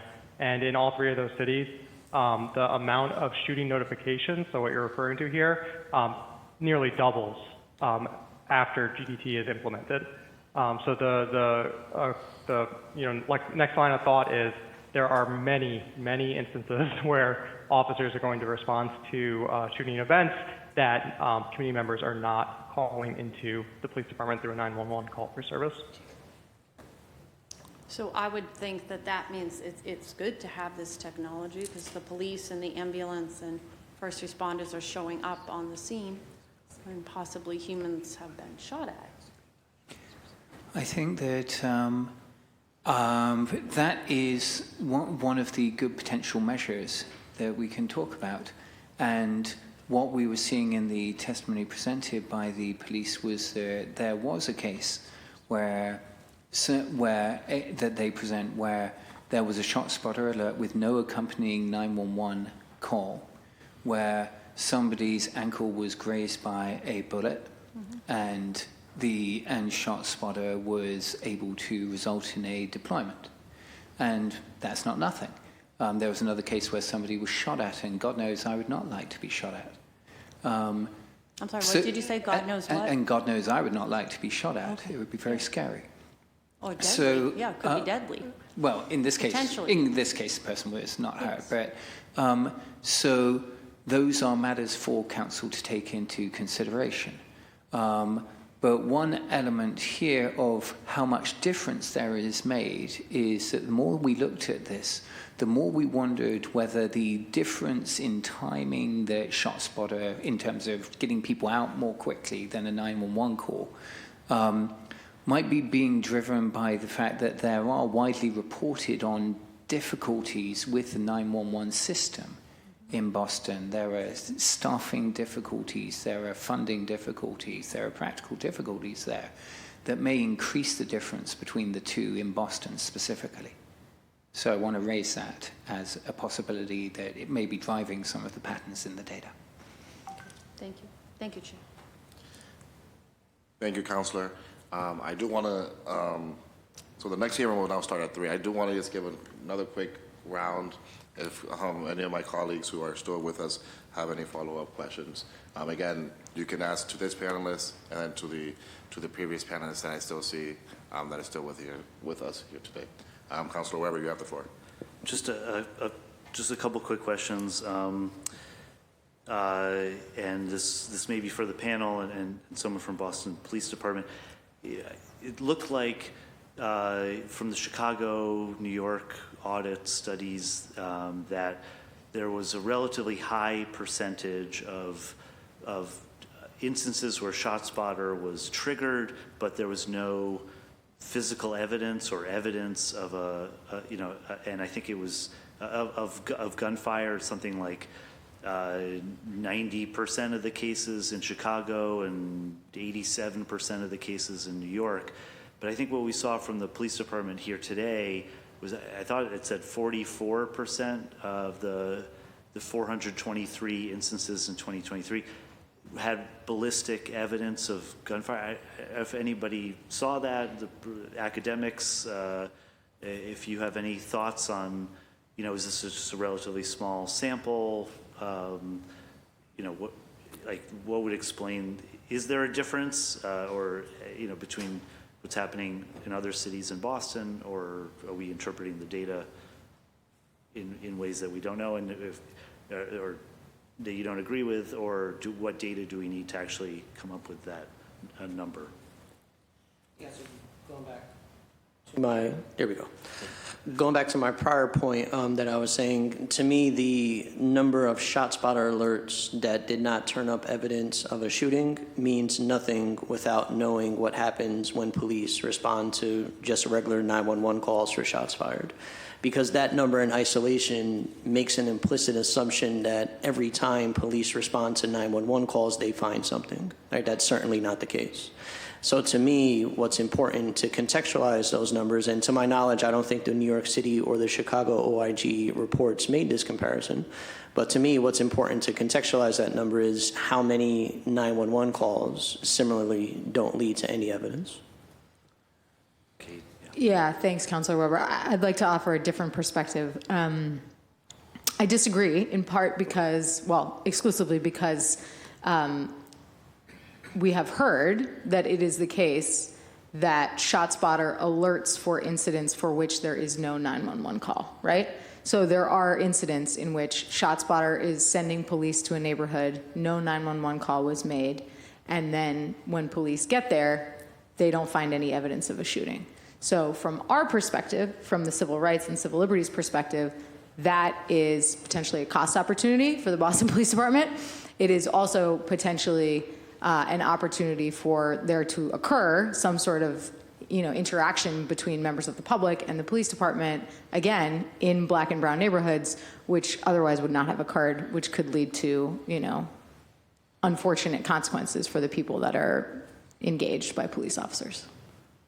Okay, yeah, I don't know if the police department has anything to add to that, but maybe not. I don't know, nobody's standing. Can I also just say, I was surprised by that figure as well, by the figure that the police showed this morning, and I intend to follow up with them to find out more about how they calculated that. Yeah, I guess just for the record, we would like to see the raw data, how the police department came up with that. And it could just be, we have a much smaller sample size here, and it's not statistically significant or, for the academics, but anyway, I'll just end with a quick comment. I just saw there's an AP story at a federal court in New Jersey from Judge Sheridan, who I know very well. I had a case in front of him for about 12 years. And he just struck down the New Jersey's ban on AR-15, rifles, finding that, and sort of objecting, but finding that he was required to find that way, because of the Supreme Court's recent rulings. I mean, as we're having these discussions, I feel like, you know, regardless of how you feel about ShotSpotter, everyone wants to see less gun violence, and we're sort of, I don't know what the expression is, rearranging the deck chairs on the Titanic, something to that effect, where we have a system that is incentivizing ownership, you know, and allowing ownership of combat weapons, you know, across the country. And so, you know, I hope that we can also, while we're dealing with this, try to, you know, advocate for what we can. I don't know if any of the panelists have anything to say about that. I do, which is that, as you know, this week the legislature finalized new gun legislation, which is going to help police go after ghost guns and, you know, prohibit the carrying of weapons in places like this building and schools. So it's a mixed bag, definitely, in terms of the law. Additionally, you know, this is kind of to Councilor Durkin's earlier point, too, about the role that Boston police officers play in keeping our communities safe. Gun laws are certainly hugely significant. And there are studies to show that gun laws are predictive of gun homicide rates. There are also interesting studies that point to the importance of robust civil society in communities in reducing violence. One of those studies found that the presence of nonprofits in a city dramatically reduces gun violence and homicide specifically. So, you know, I just want counselors to be aware that Boston has achieved something important, a massive reduction over, you know, the past 40 years or so in homicides and gun violence. You know, I do credit the Boston Police Department for the important role that they've played in that, but they haven't been alone. You know, there's been a network of community organizations and nonprofits and government officials who have also participated in that really important transformation to make our community safer for all people. Okay, yeah, and I will just wrap up by saying that, you know, I thank the work that our Boston Police Department is doing in making this city so safe, and that, you know, we've talked a lot about communities, predominantly black and brown communities. I have, you know, anecdotally asked a lot of Boston police officers over the last month or so about ShotSpotter, and regardless of their race, they've been in favor of it, and they think it's a good tool. I think, you know, obviously we can provide oversight, and it's our duty to do that, and you know, certainly what's happened in other cities and what studies have found is concerning, and maybe it's not, we're not using the tool in the best way, but you know, I just, my gratitude goes to our police officers out there. So thank you, Chair. Thank you, Councilor. Councilor Fernandez-Anderson, if you have any follow-up questions again for either panel. Thank you, Mr. Chair. I'd like to add to my colleague, Councilor Weber, I'd like to thank the nonprofits and all of the social determinants of health services that have proven to also contribute to our safety and improvements. As we know it, gun violence is directly correlated with systemic racism in oppressive structures, and over-policing is one of them. And so, if we're talking about safety, we know, as we know it, evidence-based solutions means that we are proactively and preventatively implementing social determinants of health investments in order to curb that. And so I do have some questions for BPD. If you could please come down to answer them, I'd really appreciate it. Through the chair. Thank you.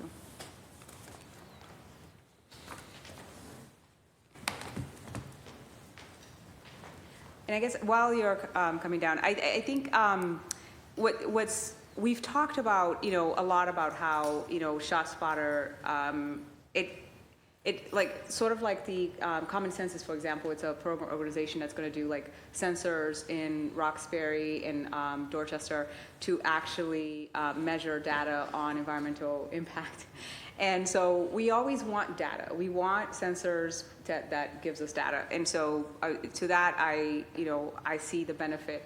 And even if it's not perfect, even if sometimes, like for example, unfortunately, some of us grow up with a lot of trauma and we have experienced that we know when it's a real gunshot, and some of us know when it's not a real gunshot, right? So ShotSpotter, a machine or a technology, does not, right? And so it's not perfect, and if it's 16% of that, then we're talking about the rest of the time actually creating some impact. We heard conversations about specifically, it does not reduce violence because that's not the intent, obviously. The intent is tell us when something's going down and so that we can respond. And so then the concern from community, ACLU, academics, and other research is showing, the level of over-policing. And you can see that. You can see sort of like the impact psychologically, the pathology of any human being changing, saying, naturally, I'm going down the street that I know usually gets a lot of calls, usually gets a lot of, or proven to have a lot of, gun violence, then naturally you're a little apprehensive, and so will a police officer, so will the paranoia kick in. And so more stop and frisk, more issues, more impact. And so we understand that, but it's not reducing violence necessarily, and I am one that believes that to reduce violence, again, we have to work on the structure. It's not police reducing violence. Police can do some reform, and I think Boston, we do good in terms of, working towards that trajectory. But in terms of, investing to actually curb gun violence, I think that it's like 90% not the police department. And so what I would ask you then is, if it's not the question about reducing violence and it has some positive impact, then without it, are we just as effective? Like that's the question here. Without it, are we getting calls? Have we measured that? Are we thinking about measuring that in terms of the analysis and the different variables that you talked about earlier? Without it, unfortunately, we wouldn't know that there was a shooting or something like that going on without ShotSpotter, without any 911 calls. I'm just being, without in general. The calls. Yes, that's correct. So it does play a role when there is no one calling 911. And in communities of color, sometimes people are afraid to call 911, as opposed to other communities where they know if they call 911, they're probably going to get good service. Do you have the data comparing the calls? I don't have data, just in general, speaking as a citizen who was born and raised in Boston. Do you know what I was going to ask you? Huh? Do you know what I was going to ask you? No, go ahead, ma'am. You don't? No. Yeah, see, how are you going to answer me then? I was going to ask you just in general, like common knowledge, like, things that, like specific. I was going to ask, yes, ma'am. Do you know the data, ShotSpotter, getting people to out on field, and compared to the calls, places that don't have them, the calls? Have we done some sort of ratio, like, calls are just as effective without them? No, but with all due respect, you bring up a valid point.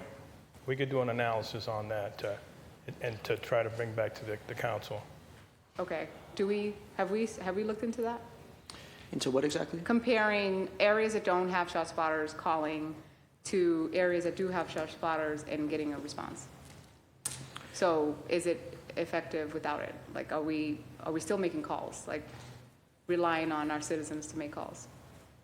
So in my research, we found that there were no difference in ShotSpotter areas versus other areas in Chicago in terms for calls. In Kansas City, following the introduction of ShotSpotter, calls for gunfire actually reduced in the ShotSpotter area compared to the other areas of Kansas City. Say that last part again. The citizen calls for sounds of shots fired reduced in Kansas City's ShotSpotter target area compared to the non-ShotSpotter areas of Kansas City.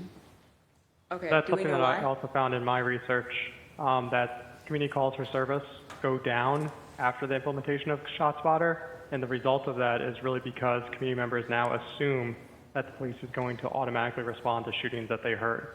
So they assume that they don't need to call now because ShotSpotter exists. That makes a lot of sense. So it looks like we have some analysis to do, like we have some studies to do before we can actually totally say, I'm totally open to whatever is research-based, evidence-driven, right? Like I'm totally open to voting in the way that I believe that is like evidence-based. So I want to have this conversation, but I want to look at further analysis to figure out like what are we doing here? Are we wasting money? Are we not?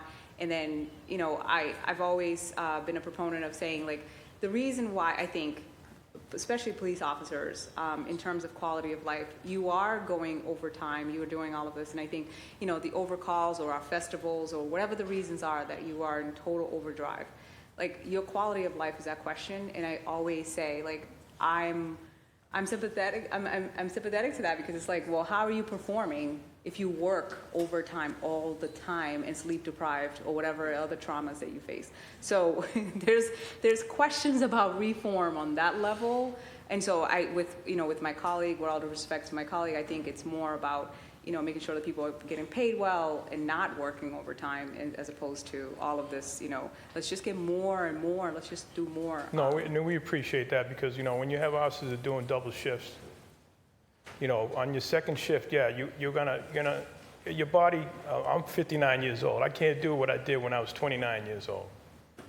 But it does take an effect on you psychologically if you're burnt out. That's when mistakes can be made, or you fall asleep. You can even crash in a police cruiser because, you know, you're just so overwhelmed. So and we're all shorthanded. If we had 500 more police officers, I think we would do a much better job, but that's not going to happen anytime soon. So we have to do the best we can with the resources we have. And we have to try to, like, we're doing shifts. We do shifts, like we take people out of specialized units and we put them in districts just to give those officers in the district, you know, some time to take a break. And we do, you know, shifts like that. We're trying to be proactive. We're doing less we're doing more with less, but we appreciate you're in, because you have the right. Sometimes I don't express myself correctly, but I agree with what you're saying, ma'am. And I think we all have to work together. I think you explained it just perfectly. I get what you're saying. I appreciate your response. The conversation here, I think, hopefully the next step here is for us to actually have real conversations about what are the future, like, analysis, so that we can compare them to LCIU and the academics and everything else that's happening, and also accountability in terms of, you know, implementation of performance and how you're engaging community. If you're engaging community, if this is engaging community, you see that the community impacted is not here. And so that, you know what I mean, that's really concerning. So I go back to what the advocate is saying, that basically, or the attorney is saying, that basically, you know, we're here having this conversation, but people need to get involved, and you will not know what people are feeling about a thing, or you will get more of the, for lack of better terms, people that are less educated on how this thing is worked, less educated on the data, and they'll say, yeah, we need this absolutely. And then counselors, of course, on camera, we all do it. We all have to say, like, yeah, we got to protect our constituents because that's what we want to do,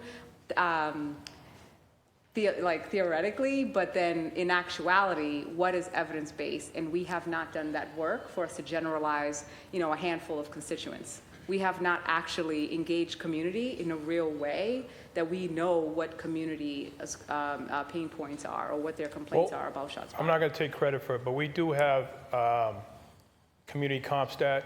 We go into different districts, different communities, and we work with them. And it's not, I'm not taking credit for it, because Ryan Walsh and the people working the brick, they put this together. I think that department does an amazing job. So I think that you need to invest more in the community reform and relationship than you do on the other stuff. But that's going to be like a coffee or something that we do. Yes. But he's going to cut me off. He's a good friend of mine, and I'm not afraid of him. But I respect you. So I respect you, whatever you want to ask of me. I think we share common ground. We want what's best for our city. We want what's best for our community and our people in our city. I think the police department just does a horrible job engaging community because it's not part of your job. And it needs to be part of your job. It needs to be part of the department, not your job, where it's collaborations with, you know, experts that does social work and services to engage the community in a way that you can build relationships in a different way, so you can actually hear from the community at large and not just politicians that have to say a thing on record. But I just want you to know I'm part of your community. Are you my constituent? I live in the city of Boston, born and raised there. No, okay. So I am part of your city. Y yo hablo español y soy latino. Entonces. Okay. Well, the chair is. Estamos bien. The chair has been more than gracious with the time. No, thank you. I really appreciate your engagement. I will engage further. I'll do my part and meeting with you guys, and hopefully it's ACLU and you guys and the academics and you guys, and then we can have this conversation about looking at real analysis so that we can figure out, like, are we wasting money? Does this propel increase over policing? And we know it does, but I'm saying, like, is it more good than harm? I Or think is it more if we harm come than good? together and we find common ground, we're going to do a lot better for the city and for your constituents, for everyone, and for the I'm police very happy to department. hear you say that. I appreciate you. Thank you. Thank you, and thank you, everyone, for answering my questions. I'm sorry that's my time. I look forward to, again, doing my part and doing more homework so I can be more engaged than I have been. I appreciate your work. Thank you. Thank you, Councilor. I just want to make sure, Councilor Breeden, that you do not have, if you have, I want to give you space if you have questions for this. Yeah, I think it was something that came up earlier about the grants. I know I voted present when we came to vote on the grant last year, and I got a lot of flack for it. But the reason I voted present was we had some very real concerns about how, from the auditor's office for the City of Boston, about how grants are from the Office of Emergency Management, OEM, how grants are managed and the reporting of subrecipients. So it's a huge grant. It was $13 million. I voted present because there was a lot of unanswered questions. I'm hoping that when we talk about the grant this year coming, because it comes back every year, that there's much more transparency. The issues, it's a federal fiscal year going back to 2008. Subrecipient monitoring was inadequate. There was, in 2011, the accuracy of the federal equipment inventory records was questioned. In 2013 to 2018, internal control and compliance over subrecipient monitoring had a significant deficiency. So, it's not that we don't want to invest in equipment that's helpful. But again, the issue that was brought up earlier was about transparency and how if we don't have good information and good monitoring and transparency, then we don't know what our police department is spending the money on. And with regard to the surveillance ordinance, it's required that we actually have some say. And let's have a discussion about the efficacy of the equipment. Is it complying with, is it complying with our commitment to uphold people's civil rights? So I think just to have daylight is important, and transparency is important, and accountability is important.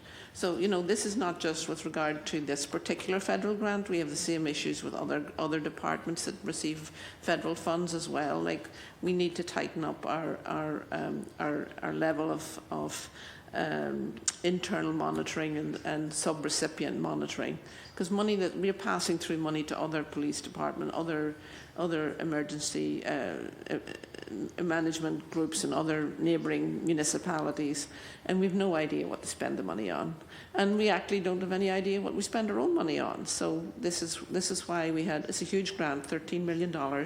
Last year. It'll be coming up again. So as the chair of this Public Safety Committee, I encourage you to let's ask the Office of Emergency Management and the Police Department to give us that information in a timely way so that we can make an informed decision and vote accordingly on good information, rather than having the games that we play about not having access to information to make an informed decision when it comes to vote on the money that we use to buy this equipment.